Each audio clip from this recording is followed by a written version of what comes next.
I never saw it coming. The woman I loved, the one I gave everything to, chose her career over our life together. I watched as she climbed to fame, leaving me in the shadows, forgotten. Every smile she flashed on TV was a dagger in my heart. I tried to save us, but she was too far gone, lost in her own world of lies and deception. Now, as she basks in her success, she has no idea what's coming. This isn't just about revenge. It's about reclaiming what's mine. And when I'm done, she'll know exactly what she's lost. A restless Bella could hardly wait as she saw Mr. Hank step out of the delivery truck. She quickly ran from her aunt's office to the loading dock and greeted him with a cheerful embrace. "Mr. Hank, you're back!" she exclaimed. He chuckled.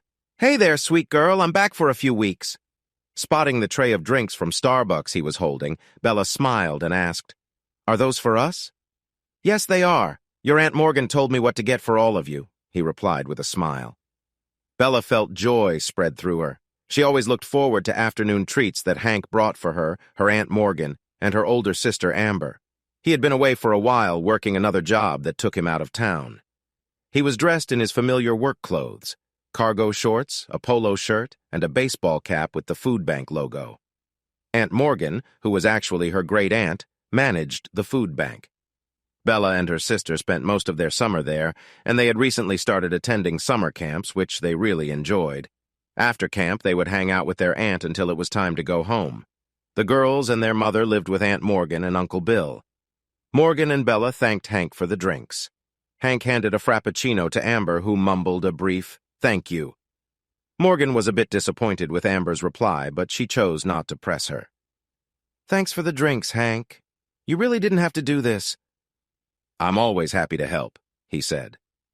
Hank turned back to Bella and asked, "So, Bella, your aunt told me you've been going to camps. What have you been doing?" The lively 8-year-old eagerly told him all about her experiences over the past few weeks. They had received scholarships that covered their camp fees. Each week was different, and one of the camps was focused on technology, where Bella got a new iPad and Amber received a MacBook. To their surprise, they were allowed to keep the devices. Bella enthusiastically shared stories of her adventures, speaking for a long while. Hank asked Amber, "How do you like your new laptop?" Amber gave him a smile. "I love it. It came with a typing program, and I'm learning how to type." "I bet you're doing an amazing job," Hank replied.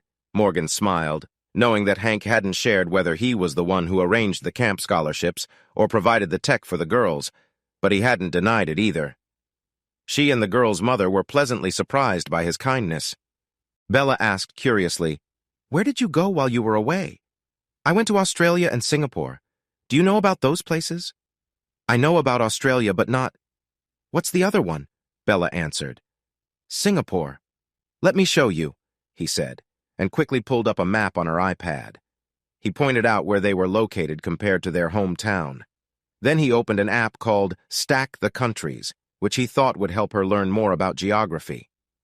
Hank shared stories about his trips and what he did while he was there. When it was time for him to go, he needed to unload the truck and help stock the food bank. As he worked, Morgan and the girls said goodbye. Such sweet girls, he thought. They reminded him of his children when they were younger. He felt happy to bring a bit of joy to them over the summer. Taking a break from his busy life in Pittsburgh felt like a great choice. The next day, Hank returned with more food donations and drinks for the girls. Bella asked him, "Do you work at night too?" He laughed. "Not at the office. I work at a tire factory nearby in the mornings. I spend my afternoons here during the summer, and I usually do a few hours of work at home in the evenings, unless I decide to take a break. I'm hoping to go fishing one evening this week." "Can I come too?" Bella asked excitedly. "I don't think your mom will let you go alone with me." "Maybe if your Uncle Bill comes too, she'll agree," Hank replied, raising an eyebrow at Morgan. She laughed. "Oh, he'll jump at the chance. Just tell him when and where, and he'll be there." "Great. Let's plan for Thursday afternoon. He can bring his fishing pole if he wants, but I'll bring plenty of gear and drinks," Hank said. "With that kind of offer, I'm sure he'll be in," Morgan replied. Bella felt thrilled because she had only been fishing once before, and she could barely remember it. Even Amber seemed interested, despite trying to act indifferent. On Thursday afternoon, Bill arrived at the food bank to switch cars with Morgan so he could take the girls to the lake. Hank had his SUV filled with fishing gear, drinks, and snacks. Bill brought a couple of fishing rods, and Hank had several. They planned to use chicken livers and live minnows to catch fish. The start of the afternoon was slow, but as they changed bait, the fish started biting. Hank and Bill cast the lines for the girls and let them reel in the fish. Once they began catching fish, the girls couldn't contain their excitement. Of course, the excitement often comes all at once. As soon as they caught their fifth crappie, one of the floats tied to a chicken liver went under the water. Bella was still bringing in her crappie, and Hank noticed that Bill seemed to be moving slowly because of an old injury. So he quickly moved to the rod that was bending and grabbed it. He handed it to Amber and helped her reel in the catfish, allowing her to take charge of the process. It was quite a challenge, and Amber had a lot of fun. After about 10 minutes, she finally got it into the net, and it turned out to be a nice 4-pound catfish. Bill and Hank praised her for her effort, and suddenly, she felt happy to spend time with Hank. Hank arranged for some delicious Bojangles chicken, biscuits, and sides to be delivered, and they enjoyed their meal under a big oak tree. It turned into a lovely evening.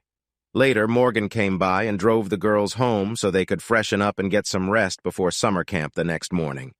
The men cleaned the fish and put them in a cooler for Bill to take home, promising a fish fry soon. Bill enjoyed himself too and was thrilled that the girls had such a great time. After the girls left while cleaning the fish, Bill asked, "Hank, all I've heard from Morgan is that you've been volunteering for a long time and you work at the tire factory nearby.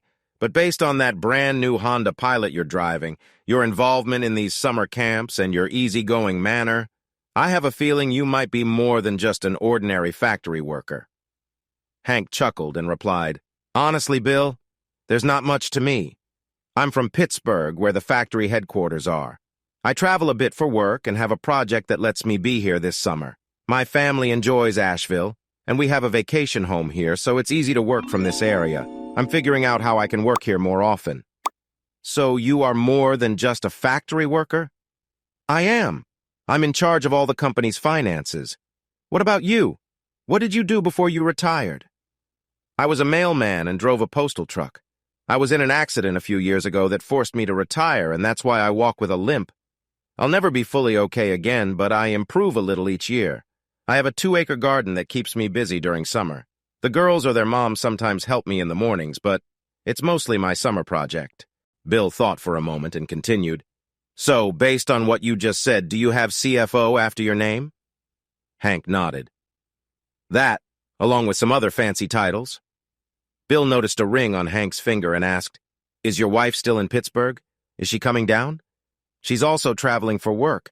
When she's away, I use my project as an excuse to work from here because I enjoy it here. She's been traveling a lot lately, and I've told her I'm not happy about it." He shrugged and added, "I'm not sure what will happen next." Bill nodded. "Any kids?" "2. A son in college and a daughter who graduated with a marketing degree last year. How about you?" "2 kids, but they are in their 30s and live in Charlotte with their families. I have 3 grandchildren so far, 5 if you count Amber and Bella, and I like including them." Hank nodded, understanding. Bill said, "Thanks for today. I know you can't do this all the time, but if you ever feel like it again, let me know and we'll come back." The girls had fun, too. Hank smiled. "You can count on it." Once Hank got home, he put his gear away and took a shower. As he got into bed, he checked his phone for the 10th night in a row. There were still no messages or texts from Catalina or Kat, his wife. The next morning at 7 a.m., Hank pulled into the factory's parking lot to use a small conference room, where he always went since there were no extra offices available. Everyone was on their best behavior because one of the senior managers was in town. The longer Hank stayed, the more relaxed the workers became. He felt he had good relationships with many people at the plant, no matter their job. Just before he got out of his car to go inside, his phone beeped. He picked up a Skype call. "Hey, Scott, what's up? How's Barcelona?" Scott and his wife, Tina, were part of Kat's production team. Scott handled camera and sound, while Tina was the director. They were key contributors to his wife's crew. or they had been. What began as just Catalina, the kids, and Hank helping her with a side project away from her job at Heinz had slowly grown into a successful career. She could cook very well, had a vision for home improvements, and turned that into a hit PBS show that reached many people from northeastern to midwestern states, even having fans in North Carolina and Tennessee. Their big break came one night at a Pittsburgh Penguins tailgate party. She, Hank, and a neighbor were hosting a festive party at a Penguins game, sharing free samples of her food and selling a cookbook filled with her recipes. She looked sharp, as many do at the games, and a cameraman and reporter happened to stop by. Catalina found herself on camera and soon became a local TV star. Her beauty and Spanish background certainly helped. She had a voice like Penelope Cruz and looked like Salma Hayek, along with a bubbly personality reminiscent of Sofia Vergara. She embraced her Spanish roots and used her maiden name, Neves, on television. Many admired her for her charm and presence. When she and Hank decided she needed a special kitchen for her show, they filmed everything, from planning with the architects to working with suppliers. Scott and Tina, a couple in their late 20s, joined to help with the production. Before that, Hank and the kids had taken the lead. They built a cozy studio on their 2-acre property north of Pittsburgh. Hank and Catalina put a lot of effort into landscaping and decorating the small barn-like building, creating a lovely filming space that captured a warm and inviting aesthetic. What began as a mix of YouTube and PBS turned into a local PBS show, which eventually spread to over 20 cities.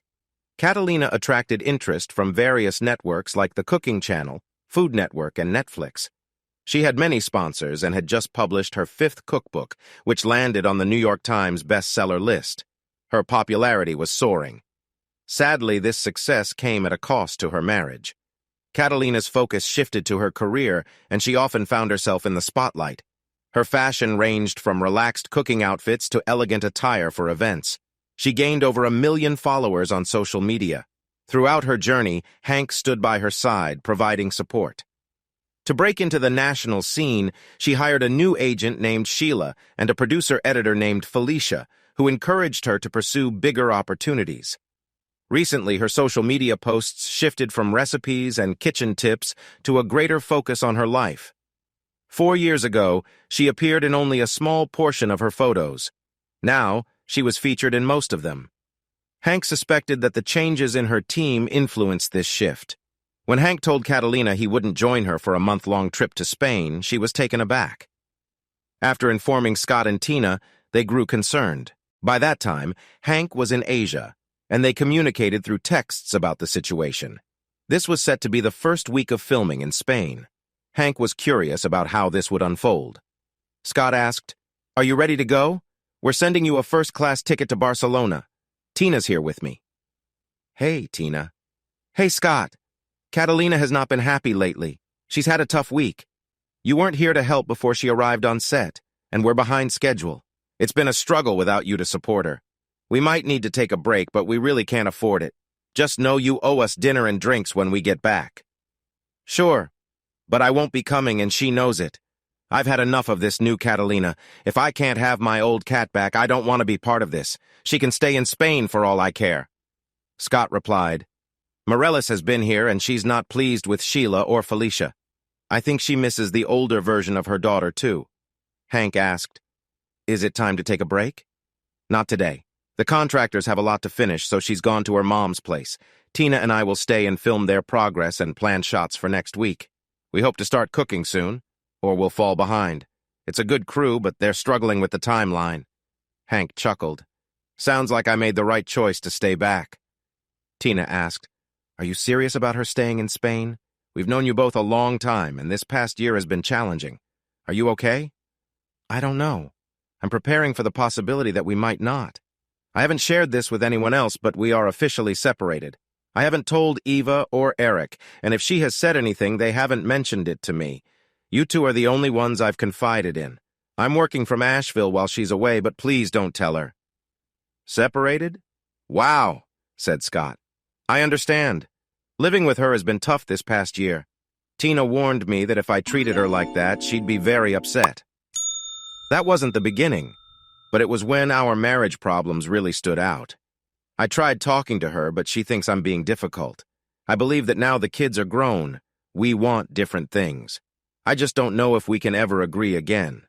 Even though Pennsylvania doesn't have legal separation, I've made it clear that I feel we are separated. If I visit the house, I'll be staying in the guest room. I'm completely out for now. There was a pause on the phone as everyone took in what I had just said. Tina said, "I'm sorry, Scott. It feels like we've made things worse." "No, you two are great friends. She thinks she can enjoy life with her new friends while we just wait for her scraps. That's not going to work. I hope when you return, you can think about starting a family. You've talked about it before, so maybe you're getting close." Scott replied, "We've been thinking about it. We've quietly looked into jobs in Pittsburgh. We don't want to leave Kat, but sometimes I wonder if she'll move to New York and leave us behind. She might even come here to Barcelona. We've had to hire someone to keep wandering fans away." I'm not shocked. Good for her if that's what she wants. She may learn that not everything is as wonderful as it seems. If things turn tough for her, we won't be around to help. I'm sorry, Hank. You've been a good partner and a great friend. Let us know if we can help. Thank you. I really appreciate your call. Anytime. As Hank walked into the building, he remembered why he was working from Asheville. Thank goodness for the food bank and those two girls who keep him focused on something positive. He dreaded the thought of being in Pittsburgh if Kat was there. Even if she became famous and moved to New York, he couldn't shake the feeling of being the ex-husband of Catalina Neves. He could almost hear the guys say, "You left her?" Yep, any man with self-respect would. That afternoon, before the girls came to the food bank, he decided to make the call to Kat. It was 8 p.m. in Barcelona, so not too late. It would be his first call to her in weeks. She had called him while he was in Singapore, trying to get him to visit. He stood firm, which made her very upset. She even referred to him in unflattering terms. He wondered how she would respond today. He rang her phone, but it just kept ringing. Finally, he left a voicemail. "I hope you're doing well. Call me back if you can." He thought maybe she was visiting her mom, who lived in Barcelona. He always liked Marilis Neves. She was sweet with a bit of spice and had always treated him well. He used an app to check if Kat was at her mother's apartment. She wasn't there. She was downtown shopping. Oh well, the girls were excited with their drinks and thanked him again for taking them fishing. Morgan noted that with one more trip, they could have a big fish fry. He looked forward to that. The next morning, Hank received a text from Kat that read, "Sorry I missed you. Sheila and I were out shopping for the show." He suspected she wasn't truly sorry to miss him. He sighed. He had pushed her into a choice, and it seemed she had made that choice. Early the following week, while working at the food bank and thinking about his evening plans, he felt it was time to finally meet the girl's mother. He asked, "How would you all like to eat at your mother's restaurant tonight?" "My treat." This surprised everyone since they had been there many times but had never eaten a meal there. Morgan said, "Hank, are you sure? It's a nice place. I don't want to put you out." "I appreciate that, but I'm good. Plus, I'd like their mom to see I'm not a bad guy." Both Amber and Bella perked up at the mention of their mom. Morgan added, "Oh, don't worry. She doesn't really know you yet, but she knows your name. You'd be surprised what's online about you. Mr. Henry Reed, CFO, CMA, CPA, and MBA from Pittsburgh." Hank nodded. "I hope you didn't think I was hiding anything." "Nope. I've appreciated your help at the food bank and your company's support over the years. We appreciate what you've done for the girls. For now, your story stays private, but I hope you'll share one day." "Thank you, and I will. I'll know more soon." Bella asked, "What do those letters mean?" Morgan explained, "It means he's important." Hank chuckled. "No, it just means I studied a lot and passed some tests. Morgan, don't make it seem like it's more than that. What I do is not who I am. I work to take care of my family, that's all." "Well, your work here is appreciated by many families. I hope you will keep it up." "Thanks. My company enjoys supporting this organization, and I like it too." That evening, Hank stood outside Malta, one of Asheville's newer and nicer restaurants. He had checked it out a few times since meeting the girls and was looking forward to a wonderful dinner. It was in an old building in downtown Asheville, but instead of having a rustic look, it was decorated in a bright and cheerful way. The high ceilings and colors like white and blue made the place feel lively, with pretty tiles on some of the walls. The restaurant served Mediterranean food. Since Malta is right in the middle of the Mediterranean Sea, the menu featured dishes from all the countries around it. Each month, they changed a part of the menu to highlight a different country. This month's focus was Greece. When Morgan and Bill arrived with the girls, they were all dressed nicely for their outing. Bill wore jeans with a sport coat, and Hank had a blazer over his khakis. The ladies had on pretty dresses, and Morgan had done the girls' hair beautifully. Once they sat down, the girls wiggled in their seats, bubbling with excitement. Bella told the waitress, "Our mama works here." Hank hoped that would mean she would come out soon. And it did. It was easy to recognize her as she walked toward them. There likely weren't many cooks or chefs in the restaurant wearing a tall white hat, and Hank could see some family traits in her face. She wasn't a supermodel, but she was attractive, even in her chef's outfit, which covered most of her. As she got closer, Hank stood up, followed by Bill, who stood as Morgan nudged him to do so. Julia smiled when she saw both men standing for her. "Hi, I'm Julia. You must be Hank. It's nice to meet you." "I'm pleased to meet you, Julia. Thanks for bringing everyone. I think this is their first time eating here together. I'm happy to do it. I wanted you to see me since I've been spending time with your family. It felt like a good chance for that. I'm glad you did. The girls have really enjoyed this summer, and Morgan has appreciated your help at the food bank. Being around them has been nice for me as well." She paused briefly to think about that. They chatted for a few minutes, and as it was only early on a Wednesday evening, the restaurant started to get busy, so Julia needed to return to the kitchen. Before she left, Hank took a photo of her with her family. Morgan asked, "Please send that to me." He did. With that done, Hank relaxed and enjoyed his meal. Everyone seemed to be having a great time, and the food was delicious. Before they left, Julia came back to thank them for coming, gave her girls a warm embrace, and thanked Hank for treating them. She shook his hand before they walked out. Hank noticed the girls glancing back at their mother, smiling as Morgan led them out. Chapter 2. Later that week, Hank took an afternoon to take Morgan and the girls to a water park. While Morgan stayed under an umbrella wearing her hat and sunglasses to keep an eye on their things, Hank joined the girls on all the rides, getting soaked again and again. They had so much fun that they all fell asleep in the SUV as they drove back to the food bank, where Hank helped them into Morgan's car to take them home. On the drive, Morgan and Hank made plans for more fishing next week and for a fish fry the following Sunday when Julia wasn't going to be working. The only message Hank received recently from Barcelona was from Morelis, Kat's mom. It simply said, "We miss you. I wish you were here." He replied, "Miss you too. It's not just me who misses you, but she won't say it. That's why I'm not there. Love you." She sent a sad emoji and responded, "Love you too. Come visit me anytime." He answered, "Of course. You're always welcome to stay as long as you want." He chuckled when the 69-year-old woman sent a smiley emoji and replied, "Be careful. I might take you up on that." That night he called his son Eric, who was still in college. Eric knew Hank had been busy traveling, and he had been focused on his studies. They chatted for a few minutes about life in Pittsburgh and Asheville. Just as Hank was about to hang up, Eric asked, "Dad, have you heard from Mom? She hasn't called me. Do you know how her shoot in Spain is going? I tried to call her, but she didn't answer. She sent a text saying sorry. I talked to Tina and Scott last week, and they were busy with filming. She hardly has time for us anymore. Do you think we did something wrong to push her away?" Hank shook his head. "Not at all. She's very focused on becoming a food celebrity and hasn't looked back at her family in a while. I thought not going with her to Spain would make her see things differently, but it seems not. It surprised me and Ava. It worries us too." "Have you tried calling her again?" "Once, like you. No answer, just a text." "You might want to try again, but I wouldn't lose sleep over it. She knows we care about her. We can't make her want to spend time with us." Eric agreed. "I feel the same way.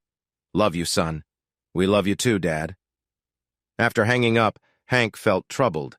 Even if Kat wasn't alone, he wondered if she would realize what she had given up. Would it even matter to her?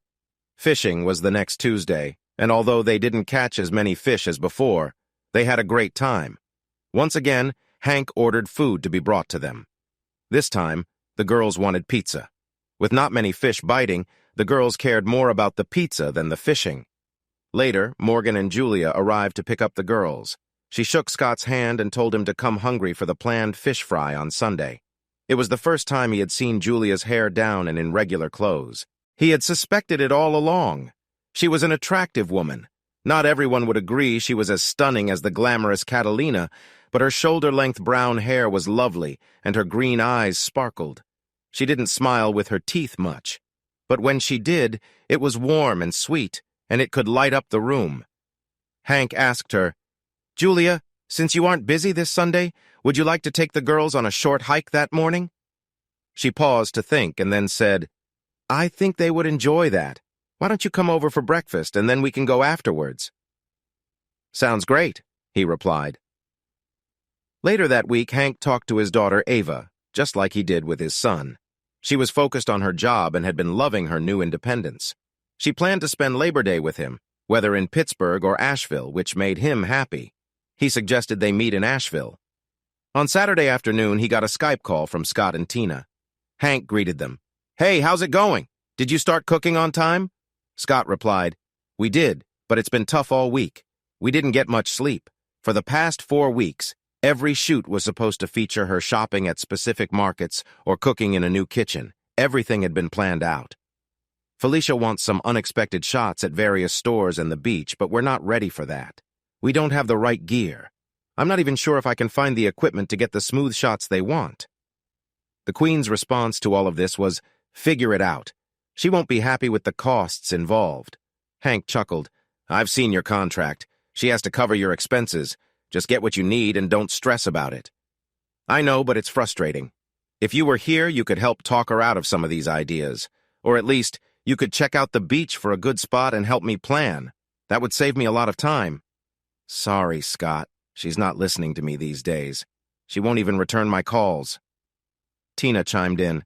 "Speaking of that, there's something we should tell you. We don't want to worry you, but you need to know." "Uh-oh. What's wrong?" Tina continued. "Some guy from the local soccer team has been hanging around every day this week. It's hard to believe, but that team is as popular here as the Steelers and Penguins combined. Kat thinks having him on the show could help her. She and this guy are getting to know each other a little. Nothing too much yet, but Scott and I are concerned. We've been keeping quiet, but we are worried. Have you seen her posts? She met him and some of the FC Barcelona team while out last weekend with Felicia and Sheila." "No, I've been intentionally avoiding her updates. The only thing I want from her is an apology and for her to come home. Since that's not happening soon, I'm focused on what's going on here." "That's probably wise," Tina said. "I told her this separation could turn into a permanent split if she uses it as an excuse to pursue a different connection." Scott added, "We understand. Her mom has been around every day. Felicia and Sheila don't like it, but at least they're keeping quiet. It's amusing, though. Kat and the soccer guy converse in a friendly way in English when her mother is nearby, but they switch to Spanish when she's not. Tina can understand them, and trust me, it gets a bit playful. Thank goodness for Marilise. But I shouldn't have to rely on her to save my marriage. No, I think we're nearing the end. We're sorry to share this with you, Hank, but you deserve to know. You're great friends, and I appreciate it. If I can ever help you, just ask." "Well, if we stop working, we might need your help for a bit. You're always welcome with me." "Thanks, Hank. Take care." "You too." Hank thought about their conversation, then decided to go for a run to clear his mind and relieve some stress. He shook his head, feeling confused, but he wouldn't let himself be surprised it came to this. Disappointed? Yes. Surprised? No. Once outside, he still remembered his talk with Kat as if it had just happened. In fact, this was probably the 10th time he had replayed it in his mind. He hoped it would be the last, but he doubted it. 8 weeks earlier, Catalina had been spending a lot of time in New York because of her agent, Sheila. He couldn't blame her. That's where many important people worked. Kat and Sheila had been trying for months to persuade them to give Kat her own show. It seemed like they were close to a deal with a big cable network, but she was away a lot. Plus, she never addressed the discomfort he felt a year ago during their last shoot in Madrid. Just like this year, they had found an apartment that needed fixing up. He and Kat worked with Sheila and Felicia to get the place ready for renovations during the first 2 weeks, and then for a cooking show that would be filmed in the last 2 weeks. They planned to film 16 episodes over 4 weeks. It was their 4th time doing this, their first time abroad, and their first time with Sheila and Felicia. Kat and Hank arrived a few days early to relax and do some sightseeing. When they checked the apartment, it wasn't ready for a TV production. Kat and Hank started calling people to make sure everything was set for when Scott and Tina arrived, along with the local workers. By the first day of filming, there were still many questions to answer. Hank tried to help by working closely with the workers alongside Kat. Unfortunately, Hank's Spanish was not very good, so they often had to repeat themselves to understand each other. Sheila and Felicia edited the first 6 episodes in a way that made Hank look a bit lost. Scott and Tina weren't editing those episodes and didn't know what was happening. By the time the 6th episode aired on TV, Hank was very upset. Friends and co-workers were shocked because they knew Hank was smart and held a high position in a large company. Some of the sponsors were also surprised, since they had known Kat and Hank for years. The show looked great. The apartment and kitchen turned out well. The cooking segments and local market visits were colorful and enjoyable. Still, no one understood why Hank was portrayed in a silly way in the first episodes. Hank and Kat had a significant argument over it. She explained, "Felicia and Sheila just wanted to add some humor to the show." She continued, "Everyone who knows you understands you aren't really like that. It's reality TV. People know it's not fully real and you were just acting." Hank replied, "Do you know how many calls I've gotten from family, friends, and co-workers asking if we are getting a divorce? That's the only thing they can think of to explain how I was shown. They can't understand why you would feel that way about me. I'm not making this up. That's what people keep asking." "Oh, come on, Hank. Nobody believes that. They all know I care about you deeply." "I guess they do. Your show presented something different in the first 6 episodes." This gave her pause. She said, "I keep telling you that everyone knows reality TV isn't completely real. They'll forget about it soon. The last few episodes were some of my best and have been very popular." Hank replied, "I thought I knew you, Kat. I trusted you to look out for me like I would for you. Even if it wasn't on purpose, it seems I'm not a priority for you." "Sure, Hank. What's on your mind?" Kat replied, turning away from her work to focus on him. "I've been thinking a lot about us lately," he began, searching for the right words. "I feel like we've drifted apart, and it's been really hard for me." Kat frowned slightly, a mix of annoyance and concern crossing her face. "I've been busy, Hank. You know that. But I didn't think it was affecting us this much. It's not just the busyness, though," he continued. "It's like you're so wrapped up in your career that you don't realize how much I miss spending time with you. We used to share everything, and now it feels like we're just 2 people living in the same house." She crossed her arms, clearly defensive. "I'm doing this for us, Hank. You know how much this means to me. I want our family to have a better life." "I appreciate that, I really do. But we also need to take care of each other. The kids notice it too. They miss you, and honestly, so do I." There was a moment of silence, the weight of his words hanging in the air. Kat's expression softened a bit, and she nodded slowly. "I'll try to be more present. I feel like I'm so close to something big, you know?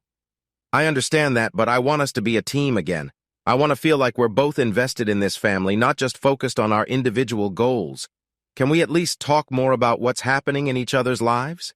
Kat sighed, her frustration beginning to fade. "Okay, I can do that. I don't want to lose what we have, Hank. I really don't." "Neither do I. Let's find a balance. I'll be in Hendersonville this week, but maybe we can set aside some time to talk when I'm back?" "Absolutely. I promise I'll make time for us," she said, her tone more resolute. Hank felt a flicker of hope.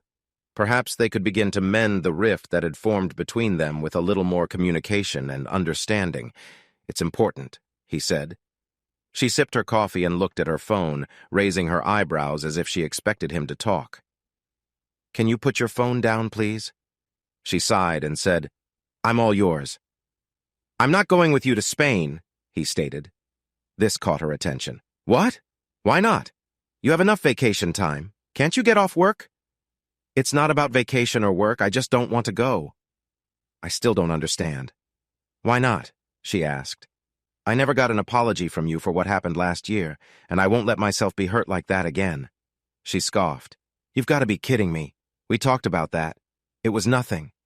"It meant something to me. Even Robert, the CEO, asked me if I was going this year. He advised me to make sure that the show didn't make the company look bad. No way! Don't tell me he doesn't get reality TV.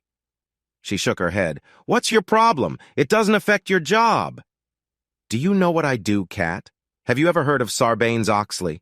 That means I, as CFO, and Robert, as CEO, have to personally sign off on our company's finances. If there's any mistake, we could end up in serious trouble. Our shareholders don't want to see me looking foolish on your show. You might not have meant to, but what you did hurt me professionally and personally. I won't let that happen again. I have to look out for myself, even if my wife won't. I can't believe this. You're supposed to be part of the cast. What will we do without you? You'll figure it out. I'm giving you a month's notice instead of surprising you last minute like you did with me last year. He could see that she was starting to realize how hurt he really was. That was something she needed to consider. Still, he was risking her show, which seemed unfair. I can't believe it. After all these years working together, you're just going to walk away? That's not all, Kat. He pulled out an envelope from his bag, which he had left in the living room. Inside are copies of some papers my lawyer is holding for me. In Pennsylvania, if both people don't want a divorce, we must be separated for 12 months before I can file. Today marks the start of that period. If we don't fix our problems by then, I will file. If you want to agree to a divorce sooner, we can do that. You should have a lawyer look at these. They are fair and do not touch your business. Are you serious? After 26 years, you're just going to leave without trying to fix our marriage? I want to fix our marriage, but I've been trying to get you to talk to me for the last 10 months. You don't seem to see that there is a problem. Honestly, Kat, I think we want different things going forward. That isn't true. I want us to work together on our marriage and my career. How can we do that if you don't come to Spain with me? How can I be with you if you let others embarrass me again? He replied. He noticed her jaw clench at that comment. She was likely only seeing her side of things. We aren't a couple anymore. We're hardly friends. What was once our shared life has become all about your career. I don't blame you for following your dreams, but how many nights have we truly spent together in our home lately? We rarely talk, and when we do, your mind seems to be elsewhere. Right now, it feels like you're waiting to check your phone instead of having a conversation. You could consider leaving your job and joining me. Then we could work together all the time. I earn as much as you do now. When I get my national show, there won't be a need for you to work anymore. Even if I don't get my own show, we will be fine, especially when you start receiving your benefits in a few years. We're saving money quickly, and we could both retire in a few years if we wanted to. Except, we both know you might not want to. Sweetheart, I'm in demand right now. I know it won't last forever, so I'm trying to make the most of it while I can. I wish we could do this together. Kat, up until the last year we were working together, you had your family, your friends, plus Tina and Scott cheering you on. But something has changed in the past year or so. I have a feeling it's about Sheila and Felicia, but maybe it's you. I enjoyed supporting you as you became well known here. I back your dreams of going national, but I can't support how it's happening. I'm leaving soon for a week in North Carolina at our factory. After that, I'll be in Australia and Singapore for 3 weeks. Then you'll be in Spain for 4. That means 2 months apart. I hope you'll think of me while I'm away, and when you return, we can work on our relationship again. With a hint of defiance, she asked, What if I discover I don't need you anymore while we're apart? Aren't you risking that? Honestly, I think you might already feel that way. I hope this conversation and those papers would show you I'm serious about trying to fix things. I love you, and I want us to be a team again. We're not even close to that right now. And just to clarify, we're still married. You can't be with anyone else while we're sorting this out. If I find out you have, then it's over. That made her angry. I've never betrayed your trust, and I've had many chances. Should I congratulate you for being loyal, or are you suggesting it might happen someday? You can be so frustrating. No, I don't want to wander, but you make me so mad. Why can't you be more supportive of my career? He just stared at her, reflecting on their 13 years working together. How could she not see it? Shaking his head, Hank stood up from the table and walked to the guest bedroom. He had already packed his bags, taking advantage of the time she wasn't home. She followed him, watching as he got ready to leave. It took just a few minutes. As he reached the door, she said, I do love you, Henry. I love you too, Catalina. I really want us to fix our marriage. As he drove away, he thought, I just wish you felt more appreciation for our life together. Watching him drive off, she believed he would return. She wasn't truly worried about the divorce papers. He wouldn't leave her. She was even surprised by his decision not to go to Spain. She figured he would be there when she got back. Then she started thinking about how to plan the shoot without him in it. Now, after talking to Scott and Tina and not hearing from her in 4 weeks, he assumed that when she returned, they would likely go their separate ways. Maybe not. He might try one more time to convince her to mend their relationship unless she acted impulsively. Then again, maybe he was the foolish one. He didn't think so, but who knew? He hated the waiting. After more than 25 years, she deserved a couple more weeks until she came back from Spain. He felt awful for not wanting to think about their marriage. When he did, it only brought him pain. At that moment, he understood how some people could turn to drinking to escape. He was grateful he chose running instead. When he got home, he checked Kat's social media for the first time in a while. There were photos of her on set, shopping with Sheila, visiting tourist spots, and one with Morellis, followed by pictures from clubs. Those pictures upset him. Her outfit was more revealing than he felt was appropriate, especially for someone in a committed relationship. Sure, she looked great, but she was married, and there she was with half the FC Barcelona soccer team.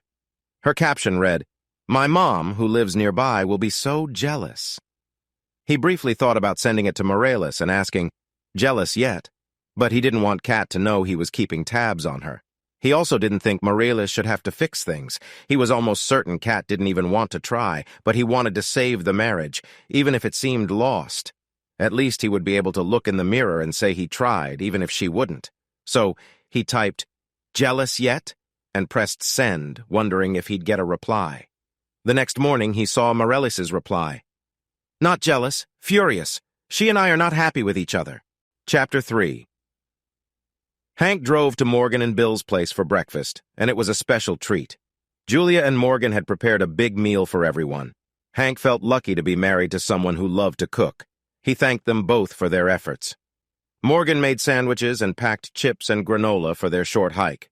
Hank put them in his backpack, ready for their adventure.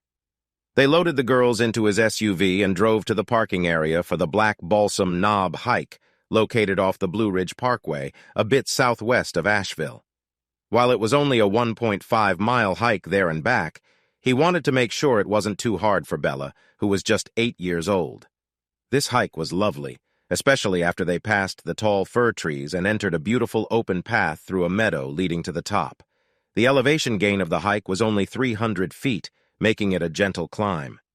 In the warm summer, the trail was filled with colorful wildflowers, blueberries, and blackberries. They found blooming rhododendrons and mountain laurels among the rocky areas. Honeybees and bumblebees happily moved from flower to flower. Unlike many other hikes in the Smokies, this one was simply a pleasant walk along one of the prettiest paths in the mountains. At the rocky peak, they enjoyed a wonderful view and sat down to have their sandwiches and snacks. As they hiked up, the girls often stopped to look at everything around them, making the journey longer. They took lots of pictures, including a group photo at the top. On the way back down, they walked at an easy pace with fewer stops, and many people passing by smiled and said hello. Julia noted how normal and happy they looked together. Julia felt a warm swell of emotion when she saw Bella reach for Hank's hand as they descended. It almost made her cry. But it also made her think about keeping some distance if Hank wouldn't be around much longer. Despite this, for a brief moment, she wished he wasn't married. On the drive back, the girls chatted excitedly. Even though they didn't do much hiking, Hank thought they might nap in the back seat. They didn't. Julia, however, remained quiet and needed to be drawn into the conversation. They returned to Morgan and Bill's house in the early afternoon, and Julia told Hank to come back around 6. He wasn't sure how to read her behavior, but he could tell the girls had a great time. Later in the day, Hank showed up with a cooler full of drinks and some wine to share. He also brought a special bottle of scotch for anyone who wanted to try it. When he arrived, he saw many cars parked along the driveway. Kids were playing and adults were chatting, with some smoke drifting from the backyard. Bill spotted him and waved him over. He met many of their friends and neighbors, including a woman from the same factory Hank worked at. He was introduced to Bill and Morgan's kids and their families who visited for the gathering. Bill's grandkids were running around with Amber and Bella, making him feel very welcome. When Bella and Amber paused their play to hug him, several people noticed. Soon, dinner was announced, featuring a delicious spread of fried fish, shrimp, and salads, along with tasty sides and a table full of desserts. Hank spent time talking with Bill and Morgan about Pittsburgh and what was happening in Asheville. After dinner and dessert, he went inside to help wash dishes, a habit he enjoyed. Morgan allowed him to help for a little while before bringing him back outside, joking that he would set a high standard for the rest of them. As the sun began to set, some adults watched a baseball game inside, while others played horseshoes outside. Most were just enjoying conversations. The children continued to play, and Bill had Hank engaged in talks with some neighbors. Julia approached with 3 drinks and bumped her hip against Hank's, handing beverages to both him and Bill. She then invited Hank to step aside for a moment, leading him to 2 lawn chairs under an oak tree where they could quietly observe the backyard activities. Once seated, Hank said, "Thanks for the drinks and the great meal. I don't know how much you made, but everything was delicious." "Thank you. I had a lot of help. Aunt Morgan really planned most of it. I only cooked a few dishes." Hank chuckled. "Just a few, huh? I understand that can still be a lot to manage." She gathered her thoughts before continuing. "I wanted to thank you for today. I loved the hike, but what I appreciated most was seeing how truly happy Amber and Bella were. It's been a long time since they've had such a good summer." "I'm glad to hear that. They're wonderful girls." Feeling a bit nervous, she asked, "Can I ask you something personal?" "Of course." "What draws you to the girls? I know you're a good guy, not someone with bad intentions. I did my homework on you, and I was quite surprised by what I found." "You look very different without your goatee from your wife's show," she said, smiling. He chuckled in response. "Aunt Morgan and I both appreciate what you've done for the girls, but I'm curious. Why did you want to help them? They weren't in any kind of trouble or wearing old clothes," she asked. He took a moment to gather his thoughts before he spoke. "Honestly, I've seen them a few times over the years while I volunteered at the food bank. During my first week here this summer, I was unloading a truck when I noticed Amber and Bella reading in Morgan's office. Bella is quite chatty, as you probably know, so she asked if she could talk to me while I worked. Morgan said it was fine, so we chatted. Bella was excited to share what they were doing for the summer, staying with Morgan while you worked. She even mentioned how you're a great cook at a local restaurant. She admires you a lot. I remembered when my daughter Eva was their age and how much fun she had at summer camps. I asked Bella if she went to any camps, and she said no. I could tell she'd love to go, so I looked into scholarships for 2 wonderful girls like them. You've raised such lovely girls. I thought it would be good to help out since I know you're busy, and I wanted to give them some special attention. I hope I didn't overstep any bounds," he said. She laughed. "Yes, you might have crossed a line or two, but thank you. Summers are often dull for them, but this one has been wonderful. Can I ask you something else?" "Of course," he replied. "Did you have anything to do with the summer camp scholarships and the laptop and iPad they got?" He shrugged. "Maybe just a little." She chuckled. "You're quite the handful, aren't you?" "I like to help, so I try to get forgiveness instead of permission. I really wanted to do something nice for the girls, and it's hard to say no to either of them." He quickly reminded himself that he was still married, mostly. Julia added, "Since you're getting involved in their lives, I looked into you. It was easy to find out more once I typed your company name and CFO. I was surprised by what I found. I enjoy your wife's show. She isn't on the PBS channels here, but we've seen what you both have done online. I'm surprised my daughters haven't recognized you yet. When you told Bill your wife was traveling, does that mean she's away filming?"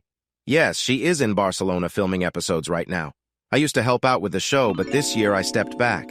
There were a few episodes last year where I felt she portrayed me unfairly. I've wanted to talk to her about it, but I didn't want to risk my job with whatever plans she has this year. I've been working from our factory here and haven't spoken to her since she left for Spain." "I'm sorry to hear that," she said softly. "It's all right.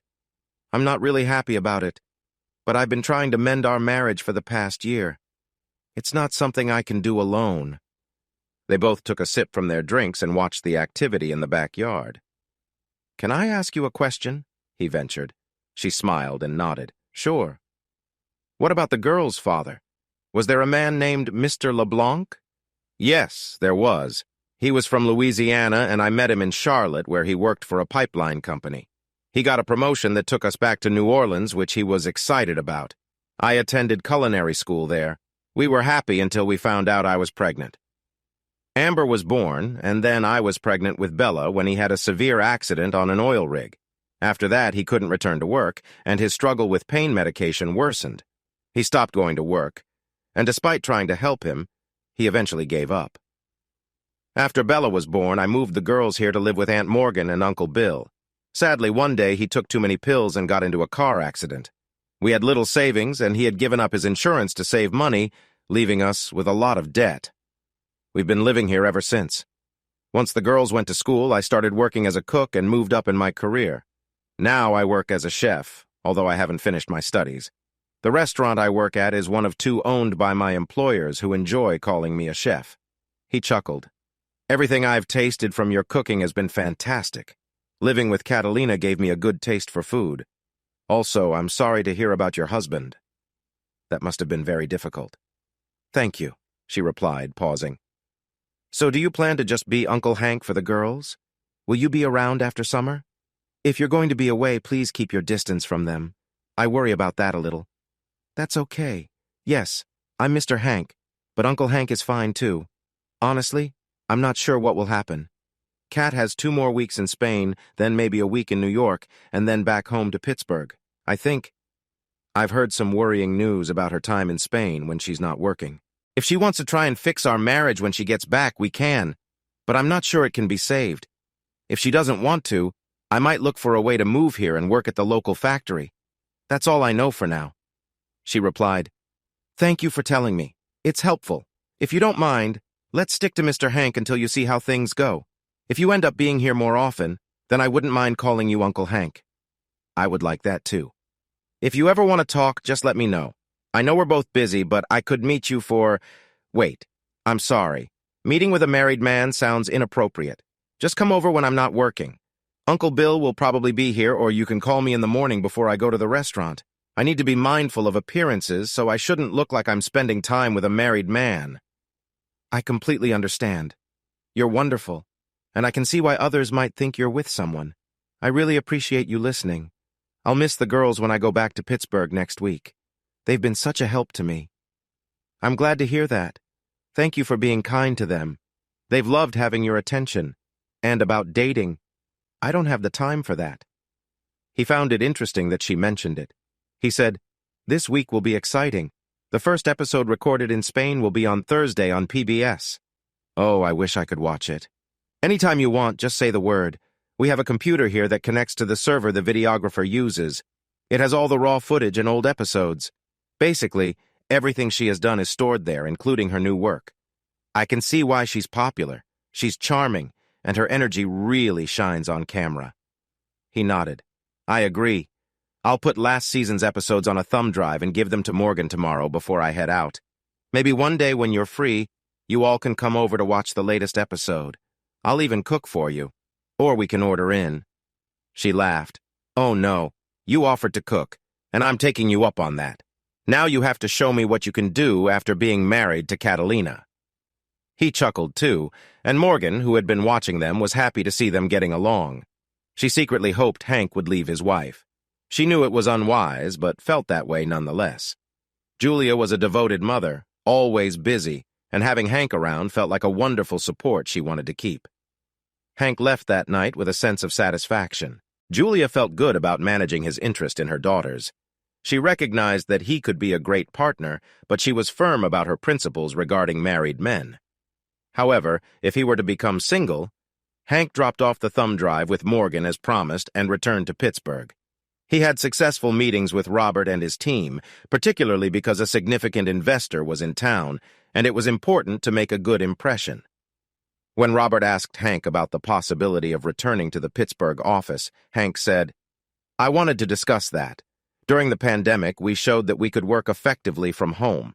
I'd like you to consider me working from our factory in North Carolina. I can return here once a month if needed, I haven't made any plans, but Kat and I aren't progressing, and I enjoy it there. Robert replied, I'm sorry to hear about you and Kat. If things don't improve, we can explore that option. But if it causes difficulties for everyone, you might need to move back here. Does that sound fair? That sounds fair. Thanks for considering it. Hopefully it won't come to that. Speaking of Kat, when will she be back from Spain? This week and next, plus another week in New York. The first episode of this year's show from Spain airs this Thursday. I'm curious to see how it goes without you there. I doubt she'll skip a beat. We'll see. Take care, Hank. Let me know how we can assist. Will do. Hank had dinner with Eva and Eric every night during his trip. Although he enjoyed their company, there was an underlying tension about what lay ahead for him and Kat. He returned to Asheville on Thursday and went straight to the food bank to help. When the girls arrived, they greeted him with warm hugs. He felt a surge of happiness seeing them again, Morgan observed with a smile, feeling joyful inside. That night, he watched the first episode from her recent filming on Scott's server, and it appeared impressive. The first episode typically outlines the plan and showcases computer images of what the final outcome should look like. The apartment this year was significantly larger than last year's, presenting a more substantial challenge. It was an ambitious project, but with support from her sponsors and funds from selling the apartment, she was optimistic about the outcome. All the additional effort should contribute to captivating episodes. Kat looked just as vibrant and lovely as ever. After watching, he sent texts to Scott and Tina, complimenting their work. He also texted Catalina to congratulate her and inquired if he could call her the next day, Friday. She responded, suggesting he call on Saturday afternoon her time. He agreed. On Saturday, Hank woke up early to call Kat, pondering whether their conversation might shift things positively or negatively. She answered promptly. Hey, how are you? What did you think of the show? She asked about the episode right away. I'm good. It felt like you picked up right where you left off last year. The show looked great. How are you? Tired, but doing okay. We had a good week of cooking. My mom is in an episode, and I think it will turn out nice. The apartment is coming along well. Are you still traveling? Yep. Working from Asheville, and I'm staying at our place here? She asked. Is that going well? It's work. Nothing too exciting. You holding up okay? I see you've been busy at the clubs. She hesitated a moment as her mom had mentioned it to her. Oh, that? Just trying to meet new people and make a good impression. Barcelona could be an audience one day. One of their players visited the set. His family owns many villas along the coast and is thinking about sponsoring shows. Wouldn't that be amazing? Sounds promising. It really could be. If I had sponsors in Spain, we might come here more often and count it as a business expense. That sounds awesome, Kat. Listen, I need to go shopping with Sheila. Have a great day. You too, he replied. There were no sweet words exchanged, but at least she asked how he was. He called Tina and Scott answered. Hey, buddy, how's Asheville? Hank laughed and said, Asheville is good. I have a guest bedroom ready for you two. How was your week? I just spoke to Kat, and she said the cooking episodes are doing well with Marilis in one of them. That's fantastic. I suppose it's going fine. Nothing too special if you ask me. The episode with Marilis should be interesting. Why's that? Even though she's almost 70, she should still come across well on screen. Besides, she's a lovely lady. Oh, no doubt. She looks good on camera, and she's sweet. But I'm not sure the audience will notice that without some careful editing. Hank asked, What happened? Tina replied, You may not like this, Hank. Oh, no. Her boyfriend, the soccer player, was on set every day this week. He's in quite a few episodes, including the one with Morales. She was giving him really angry looks the whole time. Yesterday, I heard her tell him in Spanish that if he came back next week, she would make filming difficult for him. Hank sighed. Great. If she said that, who knows what she really thinks. In one scene, the boyfriend took a bit of cake batter off Kat's finger. I almost fell off my chair. Scott and I are thinking about quitting. It feels like staying here is somehow supporting what she's doing. No, don't quit your contract. You need the money. Scott said, I don't know if they're actually together, but it's clear she's been out at night with him and others. It may not be showing up on her social media, but it definitely is on his. Dang, I warned her. I won't tolerate anything like that. Tina added. We don't know for sure yet. They are discussing remaking some of his family's villas into episodes. Maybe she's just doing business, but she's acting very friendly. Scott and I will keep an eye on things. I think she's counting on us not to speak up because we fear losing our jobs. I'm with you. Let's get through next week and then decide. We're good for now, but once we have kids, I want to slow down and find something else. Hank shook his head. His wife could be so frustrating. Well, I've got extra rooms. You could move in and find something here. It looks like I'll be staying for a while. We're sorry, Hank. Me too. Just do your best so that your work stays strong. We will. Take care. Once again, Hank felt lost. He wished he could save his marriage, but it took both of them. He thought about Marilise, chuckled, and sent her a text. Make his life difficult. It didn't take long for her to reply. You know it. Even if I don't actually do anything, I can always pretend to make a mistake while holding a knife. Once women get to my age, we tend to forget things, especially with a sharp object in our hands. Don't make me come bail you out, she replied with a smiley emoji. Only if that means you'll come visit. At least I have one child who hasn't lost their mind. Yes, Catalina is an only child. I'm talking about you. You're going to spend Thanksgiving and Christmas here. Count on it. You always know how to make me smile. Hank responded, I just love to see that beautiful smile of yours. Flatterer. All right, you've convinced me. Will my grandkids be there? Oh, it hurts that you're not coming just for me. You're still married to my challenging daughter. If you weren't, maybe things would be different. He wasn't sure how to reply. Then she sent another smiley emoji and said, Take care of yourself, Hank. There are many people who care about you, including me. I'm sure she does too, but she might mess that up. Love you too, Mamacita. Stop it. You know I don't like that nickname. He smiled but nearly spilled his tea when she sent, I only let my special friends call me that, followed by a wink emoji. It was clear someone had helped her with emojis. Probably Tina. That thought made Hank smile for a moment. He really cared for his mother-in-law. Too bad she didn't have another daughter more like her. The next day at lunch, Hank hoped everyone would enjoy his cooking. He had shopped the day before and woke up early to get fresh pita bread from a local bakery. He served homemade sausages and grilled chicken with a rich corn dish topped with cheese.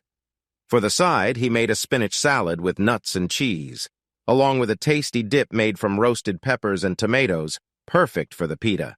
They had to settle for store-bought ice cream for dessert. When he heard their car pull up, he stepped outside to greet them. The girls looked amazed as they took in the big house, which had a stone front and a great view of the mountains. Inside, he gave them a quick tour, pointing out the spacious kitchen and the lovely backyard with a pool. Hank told Julia, Whenever you or Morgan want to bring the girls to swim, you're welcome. The key is under that flower pot, so I don't need to be here. The girls looked at their mom eagerly. She replied, We'll talk about that later, but only if you eat well at lunch. They did. Hank had told her about the pool, and she promised to bring swimsuits for the girls. He received many compliments on his meal. Julia said, I'm impressed. It's clear you've either been paying attention or practicing. Great job. A bit of both, thanks. Did you watch the episodes? Yes, we did. I have to say, we were surprised by the first few episodes. I don't want to sound rude, but how did she not see how that looked? The recent kitchen episodes were really good, so at least she should have her audience coming back for more. Morgan and Bill nodded in agreement. Hank shrugged. I don't know. I've tried to explain to her how harmful that was, but she doesn't listen. Honestly, right now I think she only cares about becoming famous. I feel bad for our kids, but if she won't listen, there's only so much I can do. Are you ready to watch the new episode? He played it for them while they enjoyed their ice cream. When it finished, Bella said, Mr. Hank, until Mom paused the show so we could see you, we didn't know that was you and your wife. We had no idea you were famous. Hank laughed. Oh, I'm not famous, she is, Morgan added. I believe she had a lot of support from her family to get there. Hank didn't want to delve into that topic, so he simply said, She did. While Morgan helped him clean up, Julia got the swimsuits for the girls.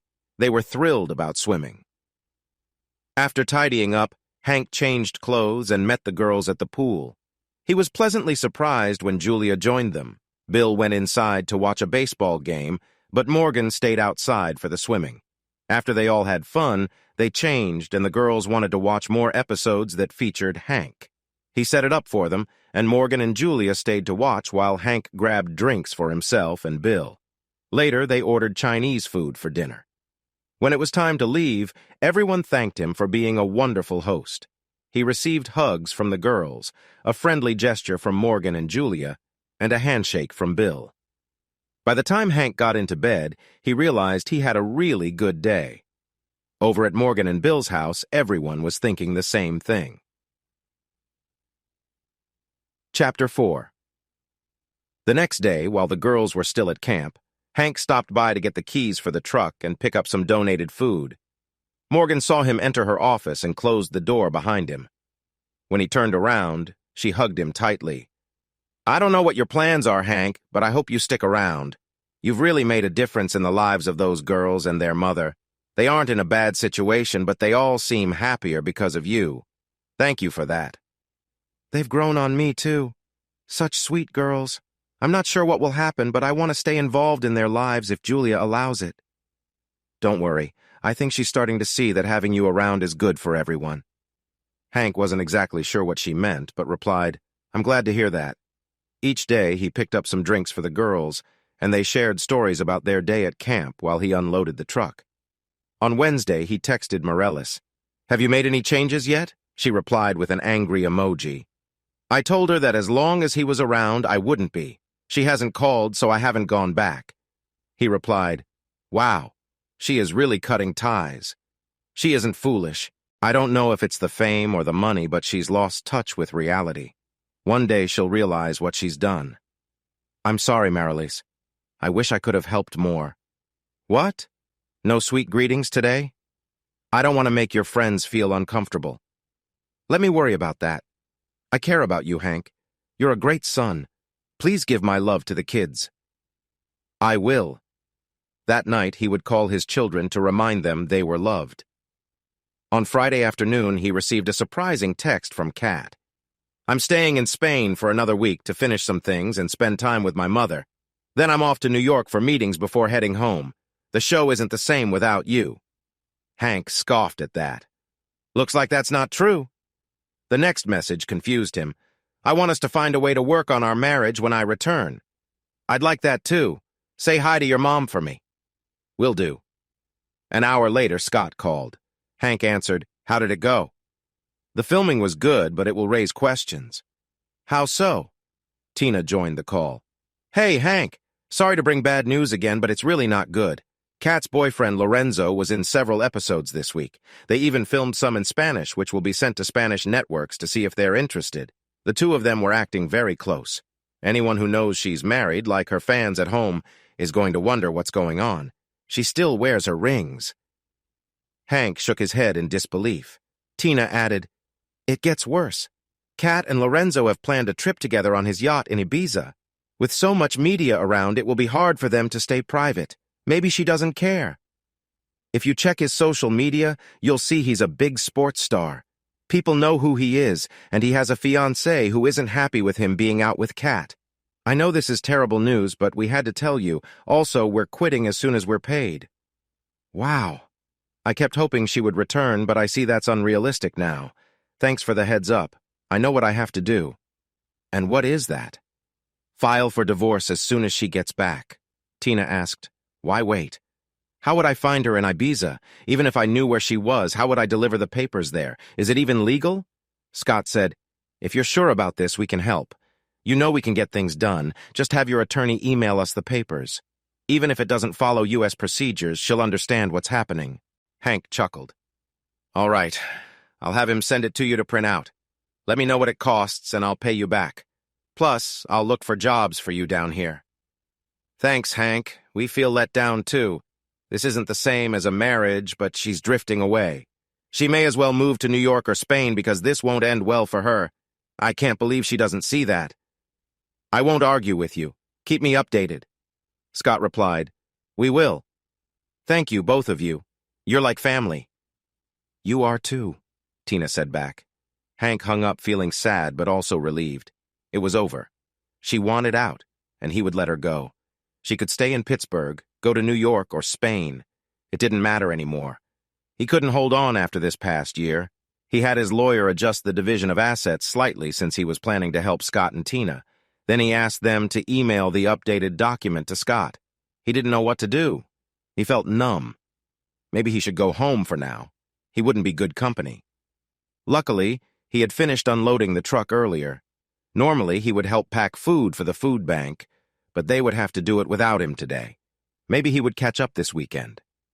When he walked into Morgan's office, the girls were on their devices. He smiled and asked to speak to Morgan outside for a moment. He shared that his marriage had ended, and he needed to go home. She understood. She asked, "Home, here, or Pittsburgh?" He said, "This is home now." She hugged him and told him to reach out if he needed anything. Once home, he lay down on the couch and fell asleep. Whether it was from the day's news or relief that the difficult time of the last 18 months was over, he was worn out. Later, he made something to eat, though he couldn't taste it, and watched the Braves game. No point in watching the Pirates since they were going to lose anyway. If there had been ice cream in the house, he would have eaten it all. He settled for popcorn and a few beers instead. Around 10 p.m., he received a text from Morgan. "Can I stop by around 11? I just want to check on you." He thought, why not? And replied, "Sure. See you then." He must have drifted off because he was jolted awake by a knock at the door. Expecting Morgan, he opened the door and was surprised to see Julia standing there in her chef outfit. As soon as the door opened, she greeted him warmly. She said, "Aunt Morgan is in the car. She called me and I left work early to check on you. Are you okay?" "I think so. The strange part is that nothing has really changed since yesterday, but I feel a bit lost. It's a weird feeling. You know that's not true. Your steady support for so many years has been disrupted. Of course, you'll feel strange. When my husband passed away, I wasn't happy with him at the time, but that didn't stop me from feeling a deep sense of loss. Keep yourself busy. It will get better." "That's easier to say than do. I don't feel like doing anything. I don't feel much of anything." She seemed to think about what he said and then replied, "Please, don't make any plans for tomorrow. I can promise you that." "Good. I'll call you in the morning to check on you, okay?" "Okay." She gave him a gentle hug and said, "You know you have family who cares about you, right?" "I do. Thank you, Julia. Your visit really means a lot." She smiled at him and said, "I'll talk to you tomorrow." The next morning he still felt foggy, so he made some coffee and sat outside with it. At 8 a.m., the doorbell rang. He mumbled, "What the?" When he opened the door, the girls greeted him with enthusiasm. Julia stood behind them with a smile, holding a box of donuts. Amber said, "Mom said you needed some cheering up, so we came over. We have a whole day planned." He looked at Julia, still smiling. He knew he wouldn't turn down the girls. "Come in," he said. "Lead the way." They began their day with a hike. When they returned, Morgan and Bill had brought lunch. Later in the afternoon, they went swimming and then played mini-golf at night. Sunday repeated the fun, with the girls arriving early and filling his day with activities. That evening, they all watched a Pixar movie, with a young girl on each side of him. As the girls got ready to leave that night, he thanked them all. Julia was the last to go and gave him a warm smile. "Thank you, Julia. I can't express how grateful I am for everything you all did this weekend." Then, he playfully lifted her up and spun her around, saying, "This is the best I can do right now." Once she was back down, she smiled at him once more, and they were gone. An 8-year-old, a 10-year-old, and a 59-year-old were all smiling as Julia got into their SUV. Very early on Monday morning, his phone rang. He saw it was Kat and decided not to answer. He also noticed a text from Scott. "She's been served. Also, I didn't take the pictures people are talking about." Hank thought, pictures? Another text came from Kat. "Call me. It's not what it seems." He thought, it never is with her. Kat called again, but he ignored it. Another text from Kat said, "I didn't do anything with him." Things were getting interesting. Instead of calling her back, he got up, made coffee, and texted Scott, "I'm all ears." His phone rang right away. When he picked up, he said, "I'm getting strange messages from Kat. Do you want to fill me in before I call her?" "You can thank Tina for letting you sleep in." I wanted to have her served earlier, but Tina reminded me about the time difference and didn't want Kat calling you at an odd hour. Okay, what happened? Our job was straightforward. Last week, while Kat was filming, Tina was able to access Kat's phone and put a tracking app on it because we were suspicious. It was something Kat wouldn't know to turn off. We flew down to Ibiza, which is lovely, by the way. You should visit sometime. Anyway, with that app, we easily tracked him down and observed them. We found an attorney to arrange for her to be served, but no one would do it over the weekend. Well, serve isn't the right word in another country. It's more like officially delivering the papers. This little island off the coast of Spain delayed us until today. The attorney set up for a constable and a small Coast Guard boat to deliver the papers just after noon our time. The interesting part was that a dozen other small boats were following them at a distance. Through our binoculars, we saw the Coast Guard boat arrive. They stood up when it got there. He was in a tight swimsuit and she was dressed lightly. They hadn't left the boat the whole time since they arrived. She covered up quickly, and the officer climbed aboard. After she was served, she hurried back inside, and we haven't seen her since. Tina jumped in. Now here's the rest. Hank wondered what he was about to hear. We suspected that the boats following the Coast Guard were paparazzi. They might not have been there for her, but likely got a tip about Lorenzo with someone else on his yacht. When he and Kat stood up, those cameras must have been flashing away. Within moments, news websites like El País in Madrid, La Vanguardia in Barcelona, and others were showing pictures of Kat and Lorenzo on their pages, using their names in various headlines. Many of the photos were quite clear. Oh no, this just keeps getting worse. I need to warn the kids, Hank said with a sigh. Tina replied, I'm really sorry, Hank. I promise we didn't tell anyone. The only one we spoke with on the island was the attorney who helped us with the papers. Hank answered, It's okay. If she wasn't on his boat, this wouldn't be an issue, would it? I wouldn't be surprised if the attorney made some calls to let them know. Now I know what we're dealing with. I feel bad for the kids and Mara-Lise, though. Kat wanted to be famous, and now she is. We both regret this, but yes, she did. And just so you know, the paparazzi are still around the yacht. They'll keep an eye on things from here on out. I'm curious how Lorenzo's fiancée will react, too. Hank said, Thanks for everything, both of you. Why don't you two stay there a few days on my dime and then come back home? Or better yet, come here. Sounds good. Thanks, Hank. Call us if you need anything. Will do. Hank took a moment to look at some of the pictures that were online. He shook his head, realizing that there was no doubt about who it was, and the images revealed quite a lot. He thought about how long it would take Kat to come back home. He laughed bitterly, realizing that he didn't really care anymore and truly didn't recognize her anymore. She had changed so much. Before calling the kids, he decided to send her one last message. Say hi to your mom for me. Oh wait, when did she change so much? Just sign the papers, Kat. Don't call or text. I'm blocking your number right now. And he went ahead and blocked her. He called Ava and Eric to tell them what had happened, from Lorenzo showing up to the photos being released. They were stunned. Eric thought he wouldn't have a hard time at college since most people didn't know who his mother was. Ava was considering taking a couple of days off work since everyone there knew about her mother.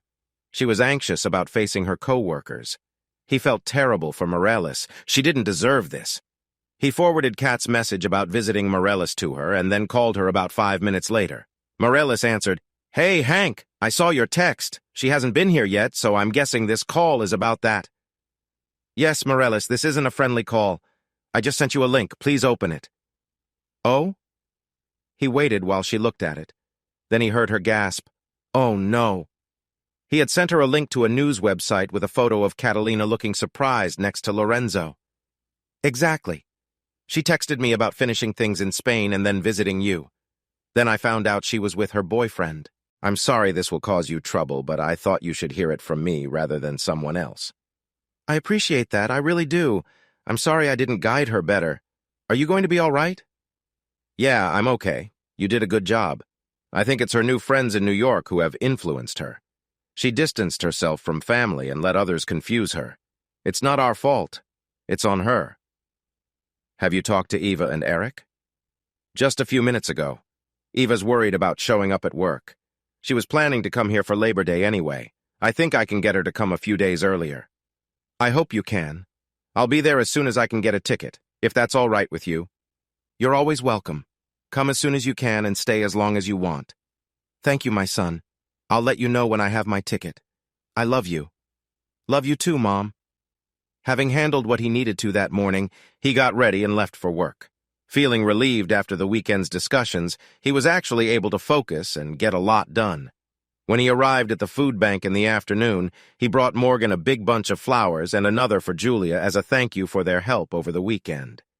He quietly told Morgan what had happened that morning, and she sympathized with him, offering her help. He worked until the food bank closed at 7 p.m., which was unusual for him.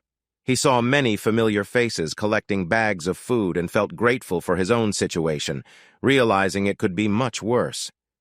He thought about how Kat's choices had affected him and others and wanted to find a way to support his family and friends.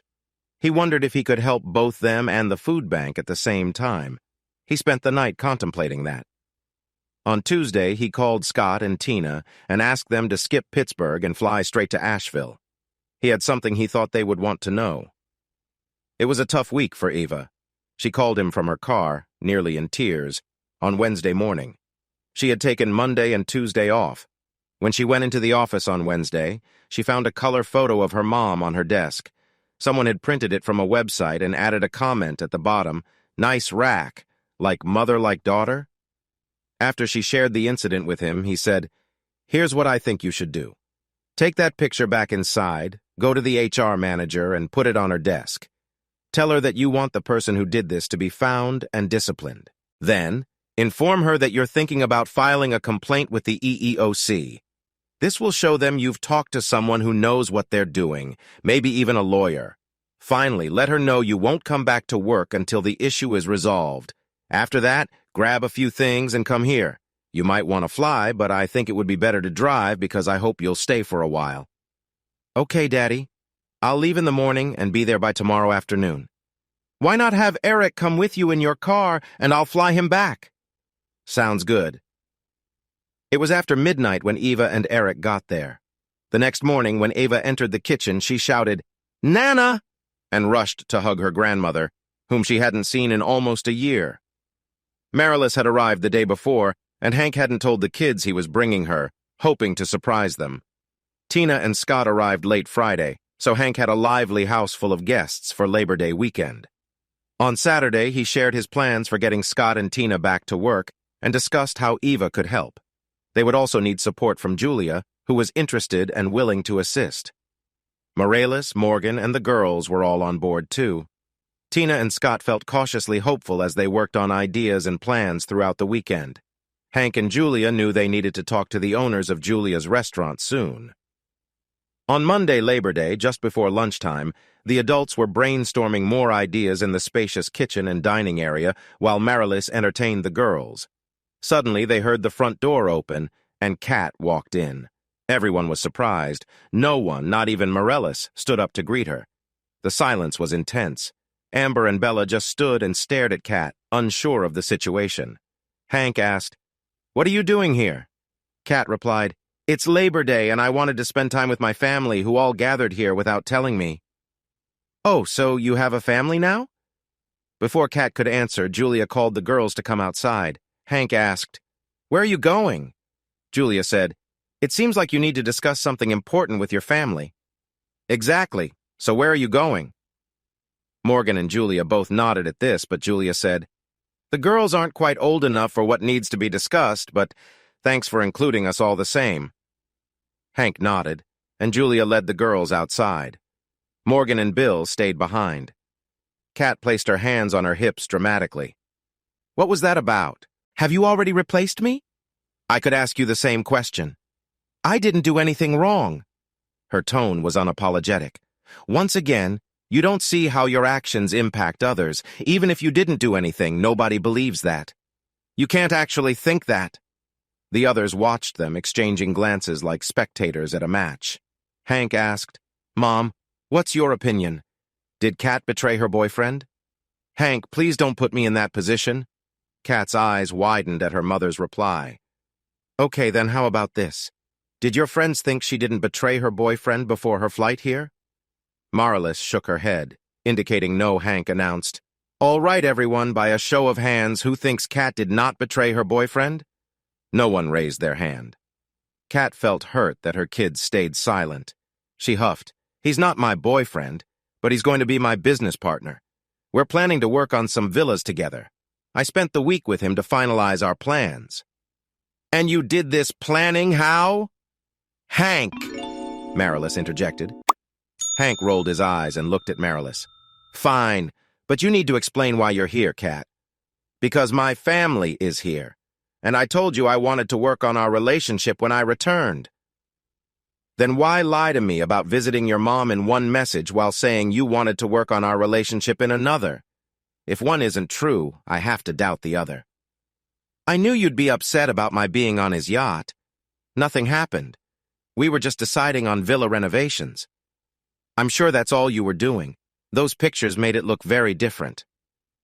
"I'm sorry about what got shared online, but if you hadn't served me papers there, the photographers wouldn't have caught it.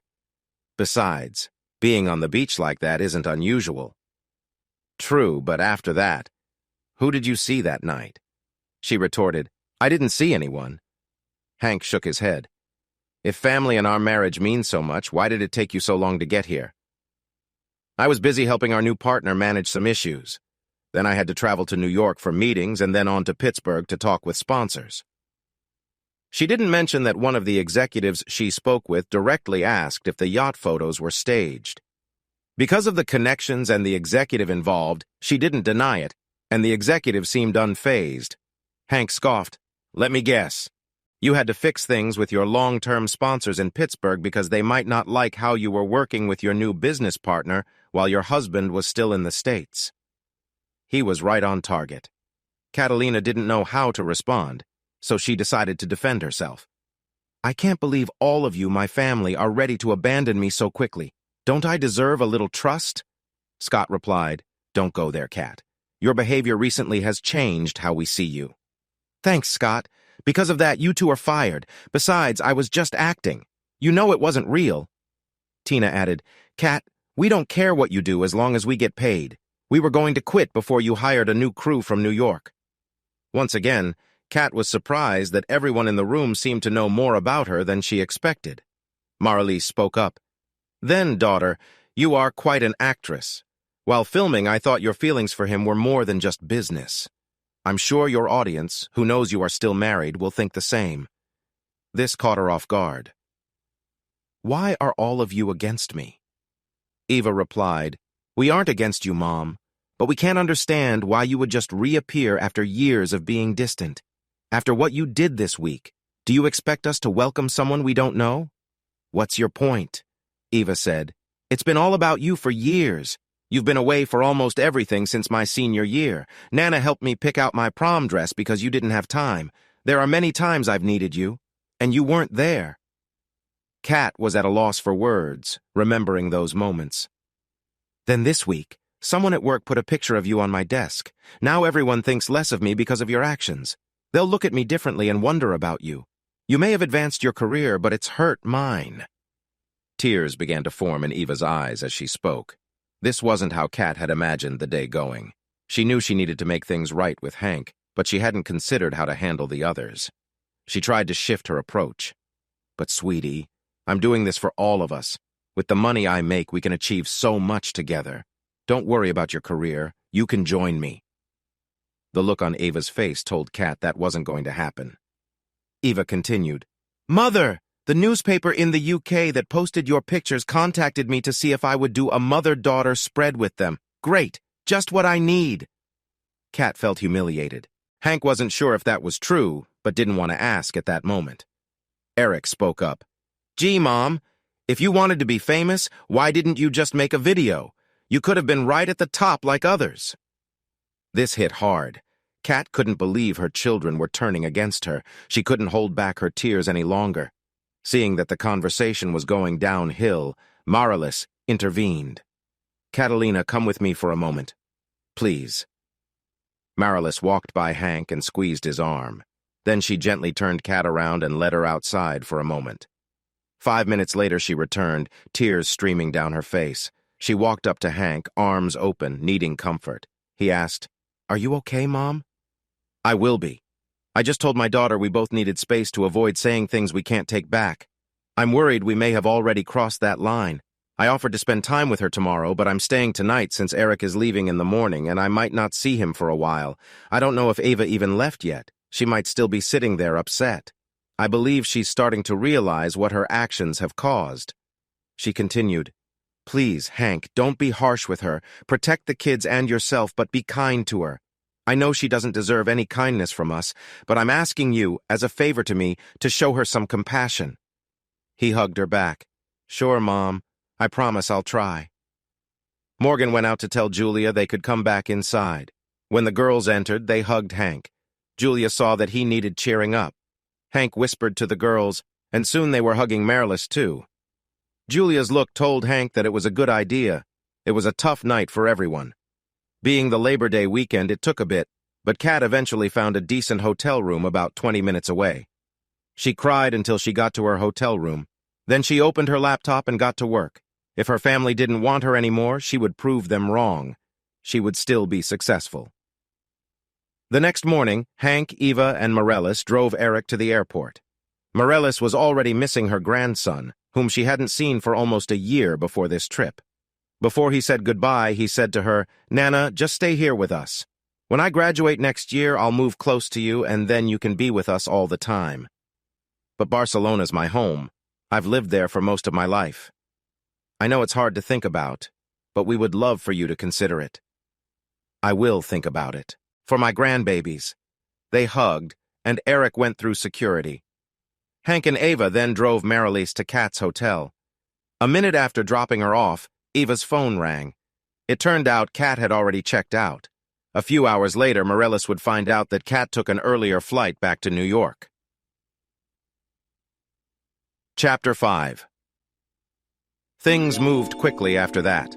Hank, Morgan, and Julia talked to the owners of her restaurant about hosting a benefit on one of their quieter nights just before Thanksgiving to help the local food bank. Eva, Tina, and Scott's new marketing firm would help promote the event. Although the restaurant was popular, the promotion would help it reach even more people. Scott offered for his company to cover the cost of the food, which meant all the money raised would go to the food bank. The owners agreed, and preparations began. Hank was trying to tackle several goals at once. He wanted input from everyone who gathered at his house on Labor Day.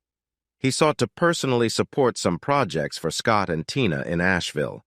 Along with the event at the restaurant, he planned for Scott and Tina to interview people involved with the food bank, including Morgan and some families needing help. They would create several commercials as well. Hank also offered to pay for college classes for the families featured in the food bank videos if they wanted. Before having Kat served with divorce papers, Hank had his lawyer adjust the division of assets in the updated agreement to benefit him a bit more. Even with this change, the distribution still favored Kat. When problems at Eva's work came up, he saw her presence as an unexpected gift. While he hated that she was struggling, having her nearby strengthened his original idea. He wanted Eva to stay in Asheville with him. He hoped she would be interested in starting a marketing company that included her, Scott, and Tina. He offered to fund the business, including their first year of salaries, so they could do what they loved. Scott and Tina could still create professional video content, but could also work with Eva to use her skills to attract clients. Everyone was excited to give it a try, even though they felt nervous, except for Tina. She saw this as a chance for a family of her own, with less travel compared to when they were following Kat. Julia was the most hesitant about Hank's proposals because he needed her expertise. He wanted her to create 2 cookbooks, which she had never done. However, Hank had experience with several cookbooks. Scott and Tina could assist her. With their support, she agreed to give it a try. She said, Hank, you know the last thing this world needs is another cookbook, right? He didn't argue that it was needed, but rather convinced her it would be for a good cause, and they had the right team in place to make it work. The first cookbook would raise money for the food bank. Inspired by a famous ad, Hank wanted it to be called Got Gravy.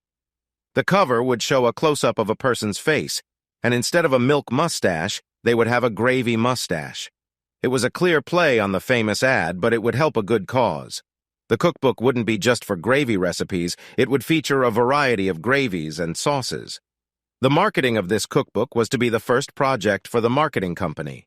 Once the recipes were finalized, Tina and Scott planned everything, filming Julia's perfectly plated dishes, taking plenty of pictures, and adding helpful videos to the food bank's website.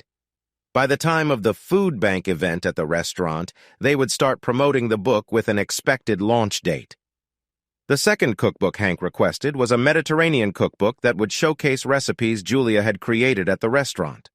Hank also planned for the marketing company to promote this book. Instead of linking videos to the food bank website, Hank organized to create a separate website for Julia. While there were many similar sites, Julia would have access to professional resources, and Hank had his reasons for encouraging her to do this. A couple of weeks before Thanksgiving, the fundraiser took place at the restaurant. Hank had Scott film Julia while she cooked, capturing her talking about how she helped the executive chef create new menu items, explore new suppliers, and ensure consistent quality in their dishes. The owners watched most of what happened at the event, and were happy to hear what Julia had to say. They were not surprised because they had known her for years and recognized her as a skilled professional. 2 local TV stations came to film parts of the benefit, including interviews with Morgan, the restaurant owners, and Julia, which would be aired that night and the next day. The evening was a success. Once the event ended and the money was raised, the girls were excited to see their mother on camera. They had helped with some of her cooking videos, which turned out quite cute. Morellis was also present and appeared in several of the videos.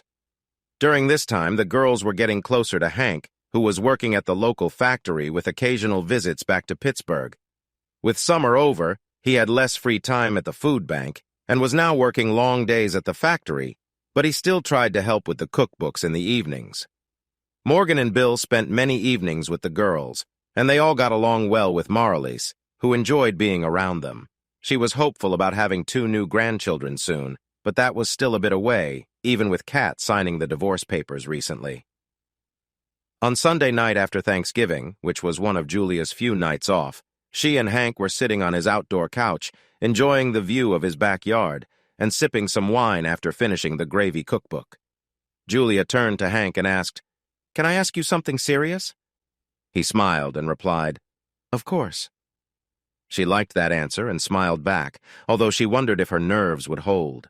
She asked, "I appreciate everything you are doing for the food bank and everyone involved. But why are you supporting me like this? I understand the first cookbook, but the videos from the event and the second cookbook feel different. Are you trying to make me into someone else? I have no interest in going down that road, and I hope you know that. So what's your goal?" Hank had hoped to wait a bit longer before having this talk, but there was no way to avoid it now. "You trust me with your daughters, right?" "Of course I do." "You believe I want what's best for them?" "I do. And aside from the summer camps, you've been great about getting my opinions on those." "Julia, I want to support you in whatever you choose, and I want Amber and Bella to be happy. The only thing that could make them happier is spending more time with you. Everything we've done recently is to provide you with more choices." She looked confused. "More choices? I don't follow. Even if you stopped everything now, we could still publish the gravy cookbook and it would do well. But thanks to your work with the food bank, along with Scott's video and the local TV coverage, you are becoming more recognized in the community. Instead of just being known as the number 2 chef at a good restaurant, people will know who you are. This visibility gives you options. If you're happy cooking at Malta, you can stay there. I think the owners appreciate the extra attention you've brought them. But with your skills and now more exposure, many other businesses in Western North Carolina might want someone like you to join them. You could work as a food buyer for a restaurant group or help publicize a well-regarded restaurant. Big places like Biltmore need food operation directors. You could even teach at the community college, and I'm sure there are many other roles that could benefit from your talents. Someday, if you choose, you could have a regular job while the girls are in school, giving you more time to spend with the 2 young ones who think you're amazing. I agree with them. You truly are. "So, all this is for them?" she asked. "Yes." "This isn't about you wanting me to be famous?" "Not at all. It's just for the girls and for you." She took a moment to let that sink in. Hank was already quite busy. After summer, he had used much of his vacation and was working full days while still helping at the food bank, with cookbook projects, and with marketing efforts. Yet in all his busyness, he was thinking about her daughters, and by extension, about her. She remembered when they last talked about him being unmarried. Feeling relaxed, she leaned into him and joked, "You're not just trying to win me over through the girls, are you?" He thought that might be fun, but knew better than to say something thoughtless. "Nope. As tempting as that sounds, they're not pawns in this." "Good answer," she said, then asked, "What if I was interested in you trying to win me over in another way?" "Then I would be very interested." Julia stood in front of Hank and raised her glass of wine. She said, "Hold this," and handed him her glass. Hank felt a bit puzzled, now holding two nearly empty glasses. Julia came closer and sat in his lap. With her hands free, she leaned in and shared a gentle moment of closeness. Hank didn't pull away. With her sitting there and his hands full, all he could do was enjoy the moment. After a heartbeat, she pulled back slightly and said, "You have no idea how long I've wanted to do that." "Oh, really?" he replied. "Yes. You know my daughters really like you, right?" "I hope so, because I love them too." "Ever since Bella held your hand on our first hike, I was curious. I struggled with liking a married man. But when they snuggled with you during that Pixar movie, I felt a little jealous. I think it was then I started to consider what Aunt Morgan has been telling me all summer." This time, Hank leaned in to share another gentle moment. He could tell she was happy, and he felt a warmth between them. She broke the moment and said, "You have a spare bedroom. Why don't the girls and I stay over tonight?" "I like the way you think. Are you going to tell them where you'll be sleeping?" "Nope. We'll just say you're on the couch, at least for now." "Are you okay with our friends knowing? I mean, they're not little kids anymore." "Knowing? Our friends are the ones encouraging me. Even Ava." He smiled at her answer. "We are a good family." "Yes, a great one," she said, sharing another sweet moment with him. When they went back inside, the girls were busy with homework, and everyone else seemed occupied too. The TV wasn't even on. When Julia told the girls about the sleepover, they looked excited. After Julia's call to Morgan, Bill gave her a high five. Their guests pretended nothing unusual was happening, but they were happy to see Hank and Julia moving closer. Once Julia had the girls settled in bed, they asked if Hank could come in and say goodnight.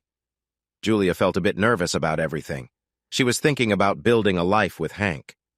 Watching her daughters smile as he leaned in to wish them goodnight made her heart swell. Later, when they thought it was a good time to go to his bedroom, Julia said, "You should lock the door, and I'll set the alarm." They spent a wonderful night together, hardly sleeping but enjoying each other's company. At 5:30 a.m. the alarm rang, and Hank went to sleep on the couch, where he found Eva waiting. "What are you doing here?" he asked. "I wanted to make sure someone was here in case the girls woke up early." He smiled at her. "You're a good girl." "Are you okay with you and Julia being together?" she asked. "Yes, I am, but it's complicated. Even if I could change things with your mom, I don't know if I would. I like how happy Amber and Bella are now, and I don't want to spoil that," he replied. "Thanks, Dad. That makes me feel better." Since they were up, they went to the kitchen to start breakfast for the girls before school. The smells from the kitchen began waking everyone up. Marilis was the first to arrive, followed by Julia, who greeted Hank warmly. Amber noticed and rushed over to give Hank a big hug and a quick peck on the cheek, then did the same for her mom. Julia saw Amber's happy face and felt reassured.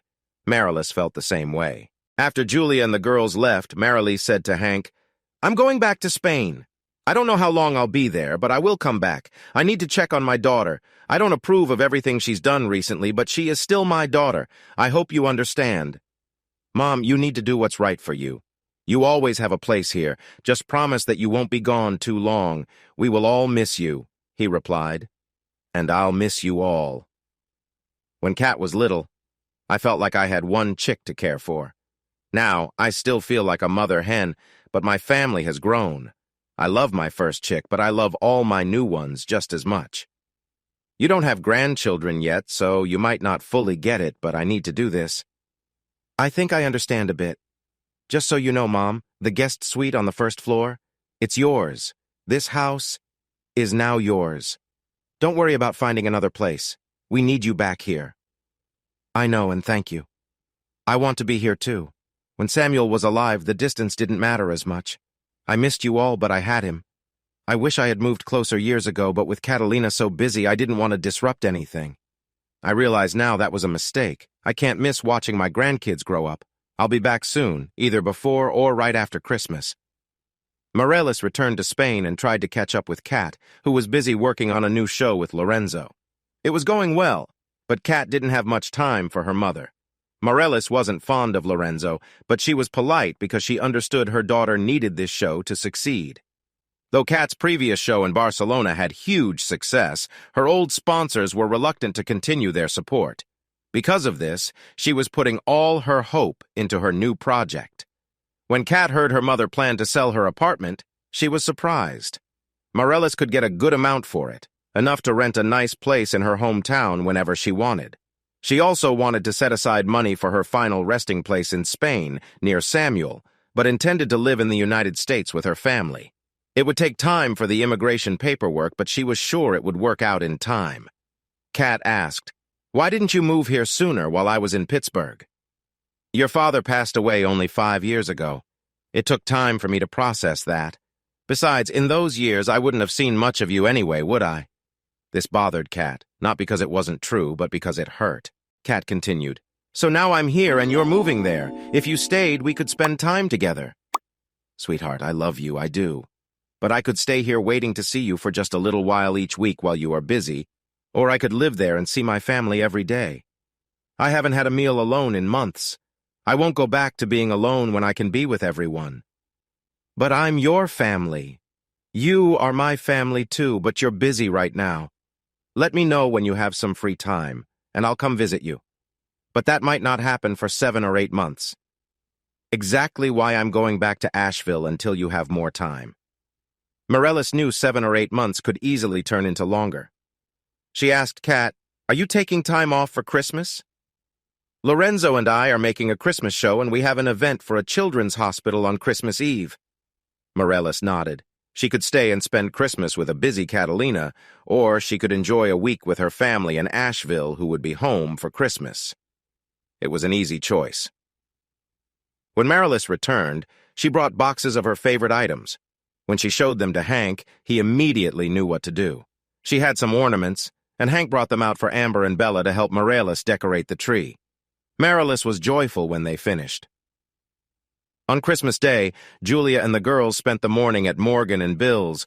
Then all of them went to Hank's for a big lunch and to open presents.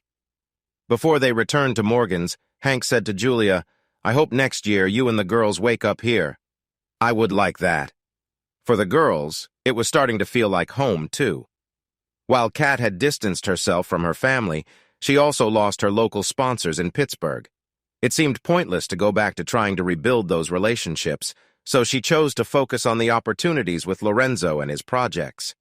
They gathered a crew in Spain and began filming with a Spanish audience in mind.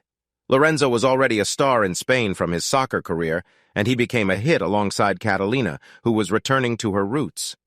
Their on-screen chemistry was strong, and their project quickly expanded into a small production company creating content for NBC Universal in Spain, leading to more opportunities than they had imagined.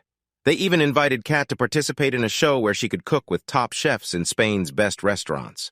Although working with Lorenzo was enjoyable and profitable, cooking with these talented chefs was her favorite part.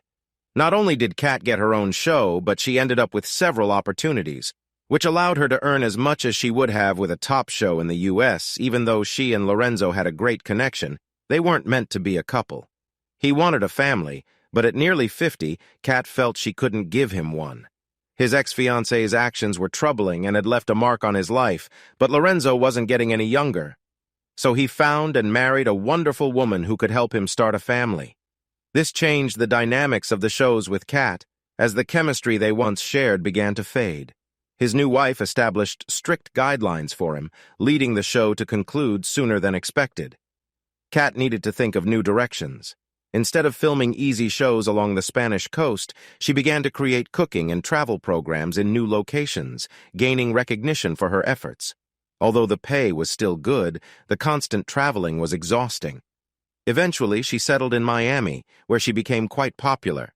Kat wanted to be recognized for her skills rather than solely her appearance. At her age, her portrayal shifted to that of a mature woman.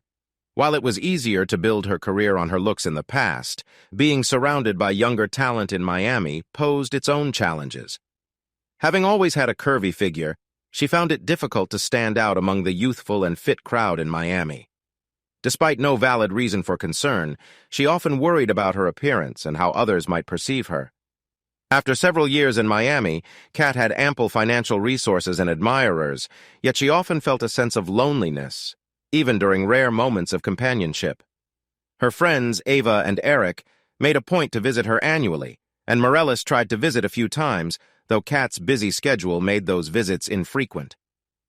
Moving to Miami allowed Kat time to think about her life. During one visit from Morellis, they decided to rewatch episodes of the show that showcased some challenging moments with Hank. The combination of missing Hank, yearning for family, and viewing those episodes with new perspective moved Kat deeply, leading her to tears. Motivated to reach out, Kat watched a few more episodes before attempting to text Hank to express her feelings. Realizing her number was still blocked, she used Morellis's phone to contact him. She sent Hank a message saying, "You were right. They portrayed you unfairly. I'm genuinely sorry for not defending you. Please forgive me." Minutes later, her phone buzzed with his reply. "Apology accepted. I hope you're well," she said to Morellis. "Please give him a hug for me and tell him I care." "I will." Chapter 6. During Ava's most recent visit around Christmas, she brought her fiancé, Todd, to meet Kat. Kat liked him right away. Eva and Todd planned to marry in early June, nearly 6 months away. That timeline made it challenging for Kat to assist with the wedding preparations. Although Ava had extended an invitation for her to help, they both understood it might not be feasible. Kat thanked her but said she couldn't help much, promising to be in Asheville the week of the wedding. As the wedding date approached, Kat was in South America filming various food and travel shows, similar to a popular series but aimed at Spanish-speaking viewers. Unfortunately, she was sent to small towns instead of interesting cities to find hidden gems. The travel was more demanding. One bright spot was her trip to Mendoza, Argentina, where she filmed a show at a winery restaurant. She stayed at a nice ranch and met Matias, the owner, who was older and very attractive, with the charm of a successful rancher. They spent evenings sharing stories about their work and travels. When not filming, she enjoyed his company, feeling a genuine connection for the first time since Hank. When it was time for her next stop in Santiago, Chile, Matias flew her there on his private plane over the stunning Andes Mountains. He invited her to return and stay, which made her consider it. 2 weeks before the wedding, she was in the Colombian jungle near the Amazon. She was supposed to film an indigenous tribe preparing meals using simple tools. The show felt more like a documentary. While joking about the wildlife, she noticed some guides were carrying weapons for safety. The first couple of filming days went well, but then heavy rain began, and the local guide who was helping them disappeared. With the ongoing rain, filming came to a halt. She was set to leave the Saturday before the wedding, but the crew convinced her to stay a little longer to complete the filming. She reluctantly agreed. The old hotel where she stayed lacked internet, but a nearby cafe had slow service. There was no cell service on the edge of the Amazon. She used the cafe to check her email and send messages. While there, she learned from the news that heavy rains were starting to wash out roads. She worried that if that happened, she wouldn't make it to the wedding. Even though it was late in the afternoon, she quickly found their driver and insisted he take her back to Bogotá. She was determined to leave no matter what. When their Colombian host tried to stop her, she told him to take action if he wanted. Soon, other members of the film crew joined her in leaving. The 11-hour ride through the pouring rain and muddy roads to Bogotá felt endless. It was a difficult journey. Only sheer exhaustion allowed her to sleep for a short time between a small village and arriving at their hotel in Bogotá early the next morning. Never again, she promised herself. I was much happier with my audience in Pittsburgh. Then she remembered once more that she couldn't go back there. After a quick shower and a couple of hours of sleep, she left the hotel to head to the Bogotá airport. There, her situation worsened because the whole airport was on strike. She was supposed to arrive in Asheville that afternoon, but now she had no idea when she would be able to leave Bogotá. Everyone she called, from the airline staff to her manager at NBC Universal, who couldn't believe she left a live shoot, seemed unable to help. Worried about what being late would do to her relationship with Eva, she texted the one person she knew she could rely on. "Please, I need your help. It's urgent." Hank was surprised when he received the message. He knew Kat was supposed to arrive today. The girls had prepared a lot for her visit that everyone hoped she would enjoy. "Hey, Kat, what's going on?" "Oh, thank you for calling. I know you might not want to help me." He cut in. "Just tell me what you need, Kat." Feeling a bit put off by his tone, she pressed on. "I need help getting out of Bogotá. Can your travel person connect me with whoever organizes the private jet charters for your company? I need to go from a smaller airport because of the strike." "Sure. Give me a few minutes." She dreaded what the answer would be. Medellin and Cali were far away by car, even on a good day. She really needed a break. She felt frustrated for accepting this last job and for her producer at NBC Universal for placing her in such a tough situation right before her daughter's wedding. It reminded her that to them, she was just a resource, not a person. After reflecting for a moment, she felt even worse for taking the job so close to the wedding. Why had she expected her employers to value her time when she hadn't done so herself? It was a wake-up call about her own priorities. She wouldn't make that mistake again. 15 minutes later, her phone rang. It was Hank. "Take a cab to Guaymallén Airport, just north of town. A plane will be there in a couple of hours to take you to Miami. If you'd like, I can help you arrange another flight from Miami to Asheville, or you can find a ticket on your own. The airport is small, so don't be surprised when they drop you off. The jet service will call your cell in about an hour to meet you and take you to the lounge to wait for your flight." "Thank you, Hank.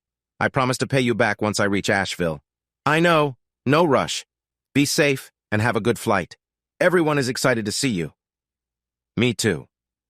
Except for a few texts a couple of years ago, she hadn't spoken to Hank in 4 years. The love of her life, and yet silence for all that time, and he was quick to help her now. She didn't want to dwell on her past mistakes that week, but during those lonely nights over the years, she often regretted her choices. To gain everything she ever wanted, she felt like she lost everyone she cared about or who cared about her. It was a painful trade-off. How had she lost sight of what really mattered? When did that happen? Why hadn't she fought to keep those relationships instead of looking in the mirror? Once in the air, the flight to Miami was smooth, and she felt grateful considering where she had been just a day before. She caught the first direct flight the next morning to Asheville, arriving just before lunch. She loved Asheville and had missed it. But like her ex-husband, she also had left it behind 4 years ago. When she sent Eva her new flight details, Eva texted back that she would meet her at baggage claim. At the Asheville airport, after clearing security, when Kat turned the corner toward the baggage carousel, she heard, "Aunt Kat! Aunt Kat!" Turning around, she saw 2 young teens approaching her with open arms for a hug. Morales was right behind them, smiling. Kat was surprised to see them coming. Morales had told her that she had grown close to the girls. It seemed they were genuinely happy to see her. After hugging all 3 of them, Amber said, "Nana has been teaching us Spanish." Bella added, "We've been watching your travel shows to help." Morales proudly said, "These 2 are probably your biggest fans, after me, of course. Thanks, Mama, and thanks to both of you young ladies." She didn't know Amber from Bella yet. She asked, "Where's Eva?" "Getting your bags. Let's go." Tears of joy filled the room as Eva hugged her mother again. "I've missed you, Mom." "Me too, sweetie. I've missed you so much." Once they packed Kat's bags into the SUV, they started catching up. After a brief pause in the chatter, Bella asked, "Aunt Kat, are you going to come with us to Spain next summer?" "You're going to Spain?" "Yep. Daddy and Nana said I can go after I turn 13. Nana will give us a tour. Aunt Morgan and Uncle Bill are coming too, so can you join us?" Hearing Bella call Hank Daddy surprised Kat for a moment. She knew he had married Julia and adopted the girls, but it was still a bit shocking to hear that word from a child. She replied, "Oh, I'd love to, sweetie, but your mom or dad would have to invite me. They might feel a little uneasy if I came along." Marlis and Eva both laughed lightly. Eva said, "Todd and I would love to go, but we'll see what we can figure out." They drove to a place in Malta for lunch. Kat asked, "Isn't this where Julia works?" Marlis said, "Yep, she's still here." The girls smiled happily. Once they entered, they were led to a big, round table where Morgan was waiting. A few minutes later, Julia and a well-dressed older woman came over. Julia said, "Hi, Kat. It's so nice to see you again." "Thanks, Julia. I'm just glad it's not under the same circumstances as before." Julia smiled in understanding. Kat asked, "Are you working today?" "Oh, I'm working, but I'm not in the kitchen anymore. Mrs. Rousseau and her husband now own 4 restaurants, and I manage the supplies for all of them. I took on this role over 2 years ago. It lets me spend more time with my family since my hours are better. I still help out in the kitchen sometimes, but not often. Mrs. Rousseau wanted to ask you something." Renee Rousseau said, "Hi, Kat. It's great to meet you. This fall marks the 5th year that one of our restaurants holds a fundraiser for the local food bank that Morgan runs. It would mean so much to us if you could be our guest chef for the evening. It's for a good cause, and you would help raise a lot of support for charity." "You want me? I'm not well known here, especially not in Asheville. I appreciate it, but are you sure I'd be a fit?" "We believe so. I've watched some of your shows as a guest chef at those top restaurants, and of course your previous success on PBS. We would be thrilled to have you. We do this in October when more people are in town. You don't have to decide today, but I hope you'll think about it." Kat was surprised. "Sure, I'll let you know soon. Thank you." "And thank you." Julia sat down with them. Eva asked, "Mama, how long are you staying in Asheville?" "About a week, I think," Marlis said. "I was hoping you could stay a bit longer. While I'm really touched by the warm welcome, I don't want to overstay my welcome." Julia said, "Not at all. Stay as long as you want." That made Kat feel very welcomed, almost like she was coming home. They enjoyed a lovely lunch, and then Julia went back to work while Morgan headed to the food bank. Back in the SUV, Eva said, "I want you to see my new office." They drove a little ways from downtown to an older neighborhood with a large Victorian house and a significant shed in the back. Inside, Scott and Tina greeted her with a baby on Tina's hip. Kat's eyes widened at the sight of the little boy. She said, "Oh, Tina, Scott, I didn't know you had a baby. I'm so happy for you both." Tina replied, "Thanks, Kat. Since our business picked up, I could cut back and enjoy being a mom. I love it. Nana helps look after Samuel sometimes, so I can work a bit more, but it's been really good." "Samuel? Did Mama tell you that was my father's name?" Scott replied, "Yes, we know. Your mom has helped us a lot, so Tina and I chose the name Samuel for her. If it had been a girl, we would have named her Marilise." "Oh, I don't know how to respond other than to thank you. I'm sure Papa would have been very touched, and Mama as well." Marilise wrapped her arm around Kat. "I'm extremely happy. It feels like gaining another grandchild. Sam makes number 5. When Morellis picked up Sam, he squealed with joy. He always loved it when Nana came to visit. Eva, Tina, and Scott showed Kat around. The large shed in the back was Scott's studio for filming small scenes used in special advertisements. He mostly shot on location or in a professional studio in town. The business office was in the front room of the Victorian house, where Eva usually worked. Scott was slowly restoring the historic home, taking his time. He guessed he had several more years of work ahead, maybe sooner if Hank continued to help out. Scott said, "Kat, it was your daughter who really boosted our business. We pretty much worked for Hank at first until the Got Gravy cookbook started selling. Eva had the great idea of sending some books to a certain comedian near Atlanta, asking if he could mention the book during his shows since it was for charity. He liked the cookbook so much, or at least the title, that he mentioned it at every show that season. Suddenly, people wanted to know more about you, Julia, the food bank, and the company behind the cookbook. Julia's Mediterranean cookbook did well too, and things have been steady since then, not skyrocketing, but good. Tina and I feel happy." Kat gave them a sad smile because she was missing out on this joy.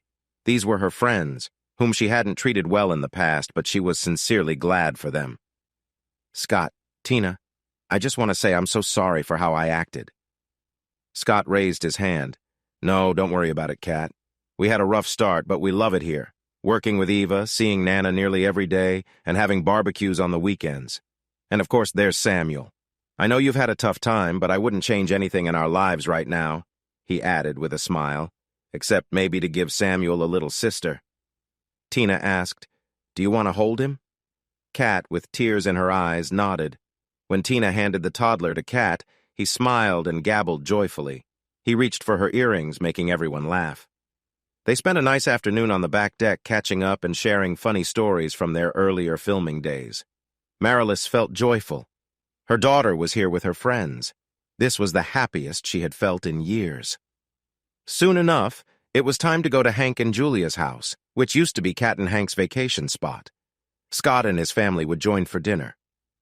As they neared the house, Kat felt quieter and more nervous. This would be the first time she saw Hank since that Labor Day weekend almost 4 years ago. She thought, what will he say? How will he react? Will I be welcomed? Kat spotted a little red Mini Cooper parked in the driveway. Ava pointed out, "That's Nana's car." "Mama, you drive that?" "I wanted something small and fun. Driving in Barcelona was tricky, but here I enjoy it. Some mornings I go for a drive on the Blue Ridge Parkway. It's beautiful. That's how Eva met Todd. We stopped for pastries and coffee one weekend, and she practically jumped on him." "I did not. It was more like he noticed me first." Marilis smiled while the girls laughed. They liked Todd as well. Kat was slow to get out of the car, feeling hesitant as everyone walked inside. Marilis whispered to her, "It's going to be okay, Catalina. You'll see." Through the open door, she could smell something delicious cooking. Hank was hugging everyone as they arrived, and he still looked the same. With everyone there, Kat felt the urge to run away. She could see everyone stop and turn to watch her. Hank opened his arms to welcome her, and Kat almost stumbled into him. She went from calm to sobbing in a heartbeat. He simply held her until she calmed down. After a moment, he heard her mumbling into his shirt. What?" he asked. After a few seconds, she tried again. "I'm so sorry. I've missed you so much. I was so foolish. I'll regret this for the rest of my life, but please forgive me for being so self-centered." She wasn't sure where those words came from, but her loneliness and regret for leaving her family weighed heavily on her heart. "Shh. It's all right, Kat. Everything is okay. You are forgiven. I already told you that." "I know, but I needed to see you say it. I need to know it's real. I need to believe it." He squeezed her tight. "I mean it. You are loved and welcomed more than ever." That made her cry harder. This time, more arms wrapped around her. First Marilis, then Ava, followed by the girls. Hank said with a smile, "I told you we were looking forward to seeing you." "No, you said, everyone is looking forward to seeing you. I worried you didn't include yourself." "I meant myself, too. Let's get you freshened up. Dinner is in the oven." Eva took Kat to the bathroom while Hank went back to the kitchen with Marilis. The girls went to their rooms to change. In the kitchen, Hank said, "I can tell you're about to burst with happiness right now." "You're right. I'll be even happier when Eric and everyone else arrives. The only way this could get better is if Samuel were still here with us." Everyone arrived a few minutes later. When Kat came back in, she asked, "Hank, when did you learn to cook?" "I cook a little. I watched you for years, and then Julia taught me some things." "Why didn't you cook for me?" "Well, I'm making something special for you now, but back then, the audience wanted to watch you, not me." With a gentle smile, she replied, "We should have cooked together more."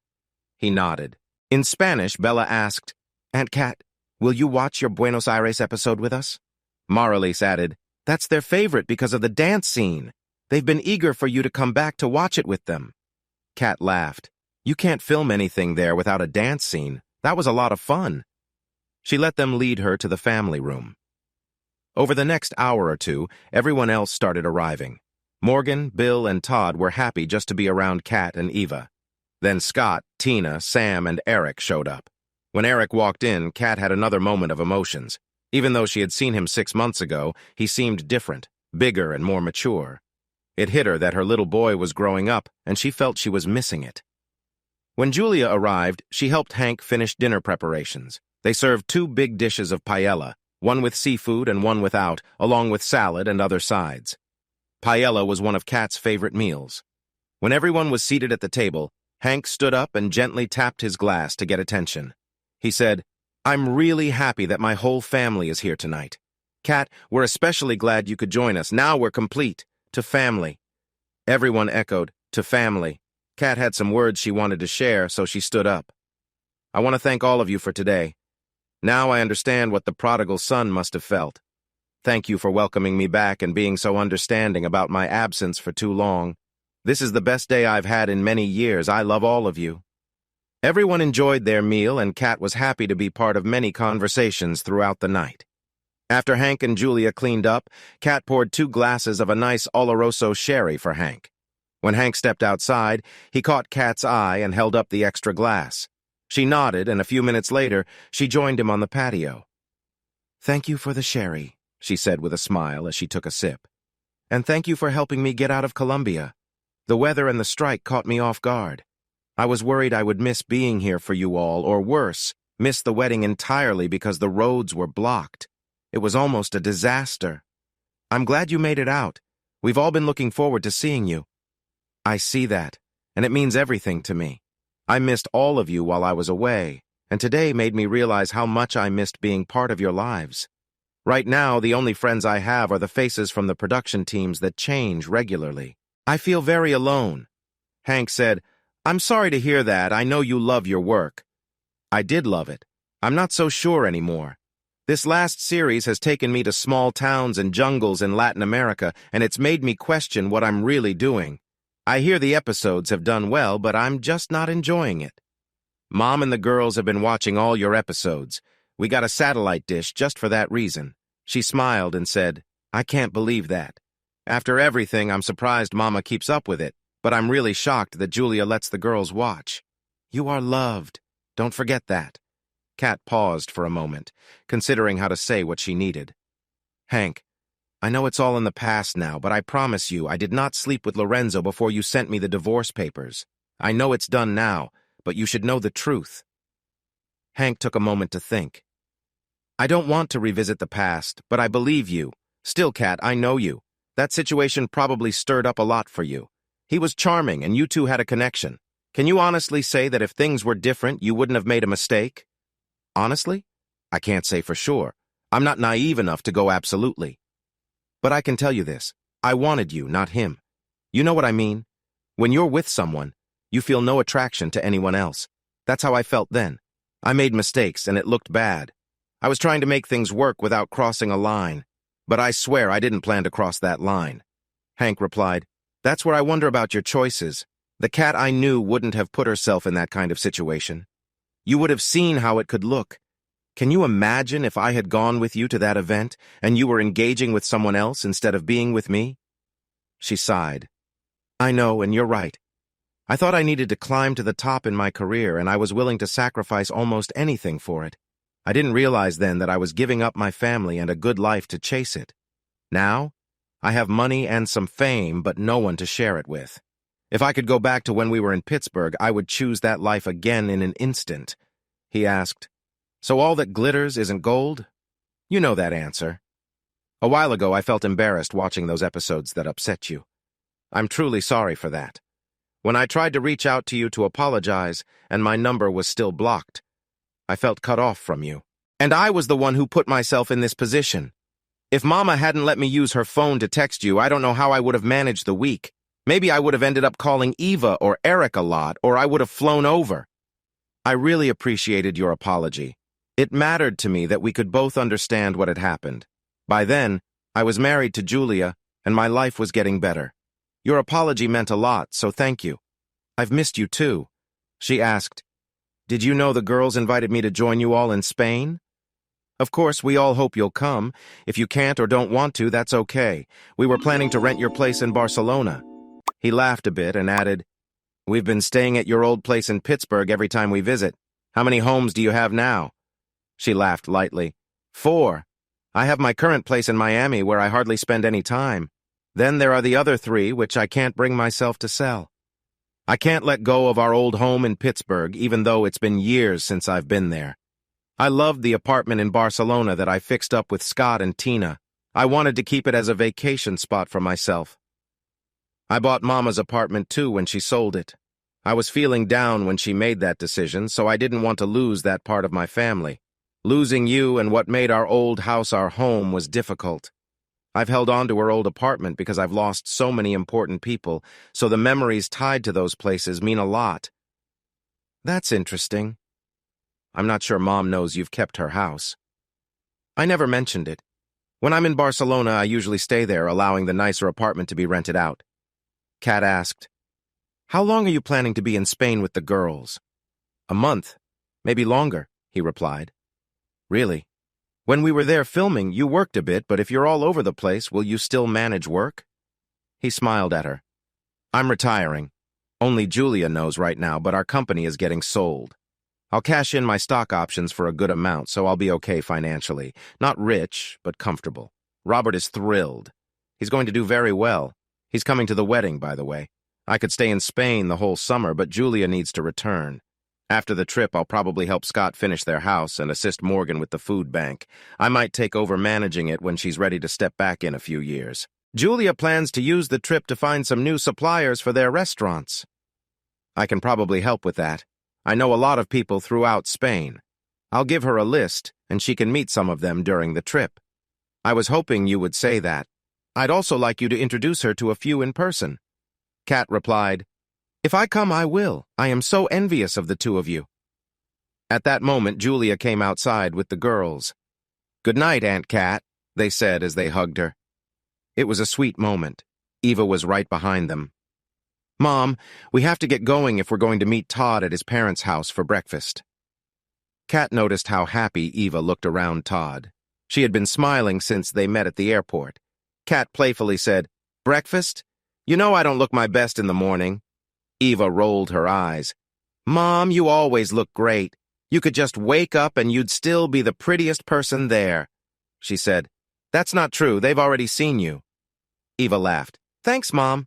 I don't totally agree, but Todd thinks you're amazing, and that's what counts." With the girls back inside, Kat told Julia, "I just told Hank how much I admire the two of you."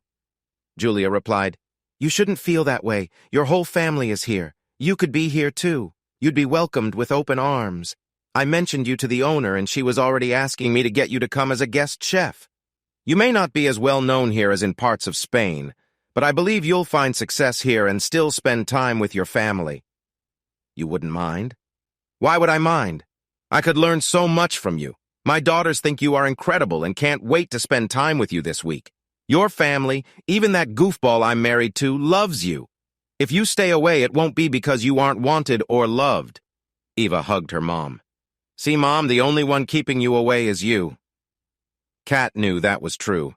She just needed to find a way to make it happen. "We'll talk about it this week." Kat and Eva wished everyone good night and headed to Eva's apartment, where she and Todd would stay for a while after their honeymoon. Once they left, Julia asked Hank, "What do you think? Will she move here?" "I have no idea. We're not as in touch as we used to be." Julia laughed. "Okay, husband, just play along. Before Kat had her tough years, what would she have done?" "Simple. She would be wherever her family was." "Good. I'll tell Mrs. Rousseau to plan for Kat possibly being here, and I'll get Uncle Bill to start talking to some real estate agents about finding her a nice house." Hank joked, "What? She's not going to live here with us?" "I would be okay with that for a couple of months, but I don't need the competition. I'd prefer it to be in the winter when it's too chilly for her to enjoy the outdoors." "Oh, and I can definitely promise you that if she ever spends the night here on her first night, I'll make sure everyone else is out of it, and she'll hear me express my affection for you very clearly. Do you understand?" "Absolutely. You know I only have eyes for you." "You better. Remember, I have my ways to keep things interesting." "Well, just don't give me a reason to think differently. Come with me and I'll show you why you should never doubt my commitment." Julia was a caring and devoted partner. He wasn't worried about that. She showed that night why Hank would always want to be with her. Eva and Kat woke up early to make it to the 7:30 breakfast at the Parton's Orchard. Ben and Marjorie Parton were very kind hosts and had an amazing spread of food for everyone. They served plenty of homemade jams made from the fruits grown on their farm, which Kat enjoyed and appreciated. After breakfast, the group toured the orchard, and Eva pointed out where she and Todd planned to build a home soon. Eva said, "Daddy's going to help us with the down payment to get started. Todd and I hope to make you a grandmother very soon, so you need to think about how you'll be around for that." I want my mom close by. Kat understood her clearly. While the rest of the week was not quite as exciting as her first day in Asheville, Kat had a wonderful time. She spent a lot of time with Eva, who seemed happy and confident as she faced a big change.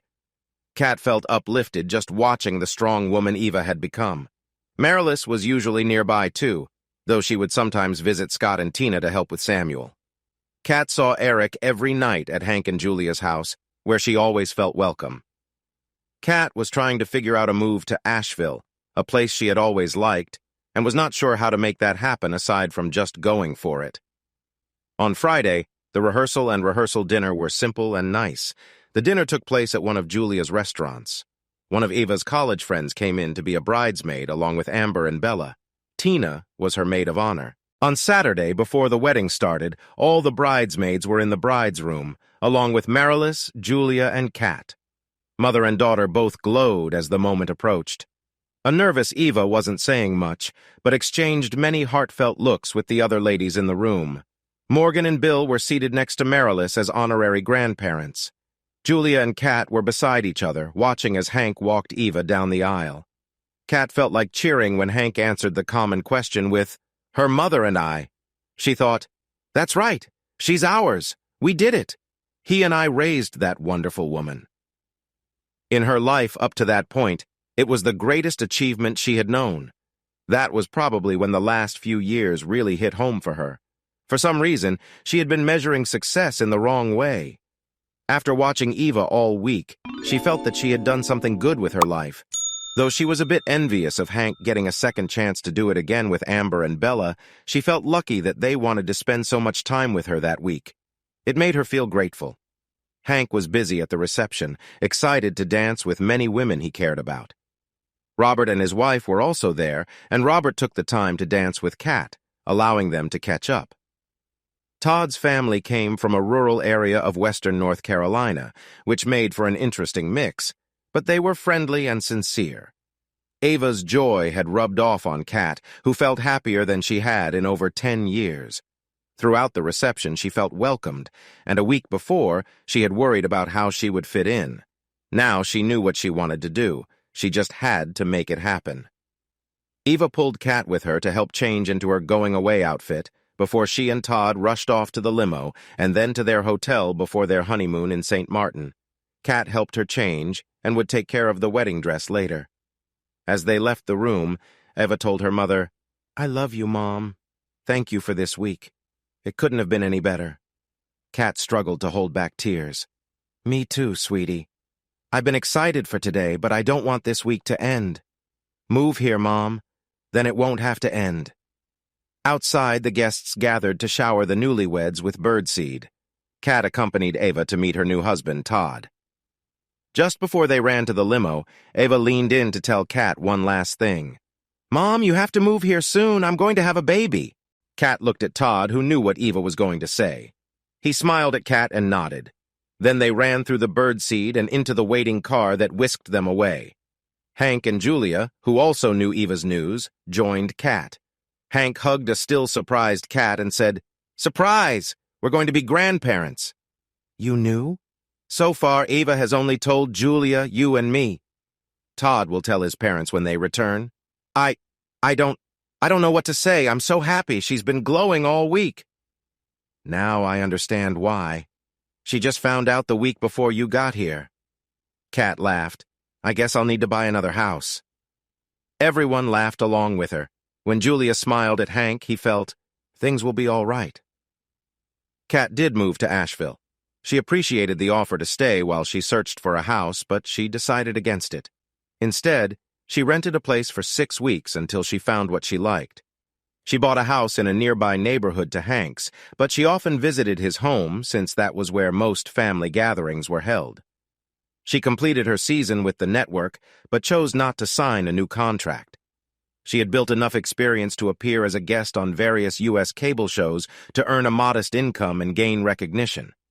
She kept her YouTube channel, working with her mom, Amber, and Bella, which provided her with a little extra money. She had saved enough over the past few years, so finances were not a concern. Scott and Tina helped her create another PBS show, but on a smaller scale. She wasn't aiming to grow it like her previous show. With her savings, these smaller income sources were enough for her to live comfortably.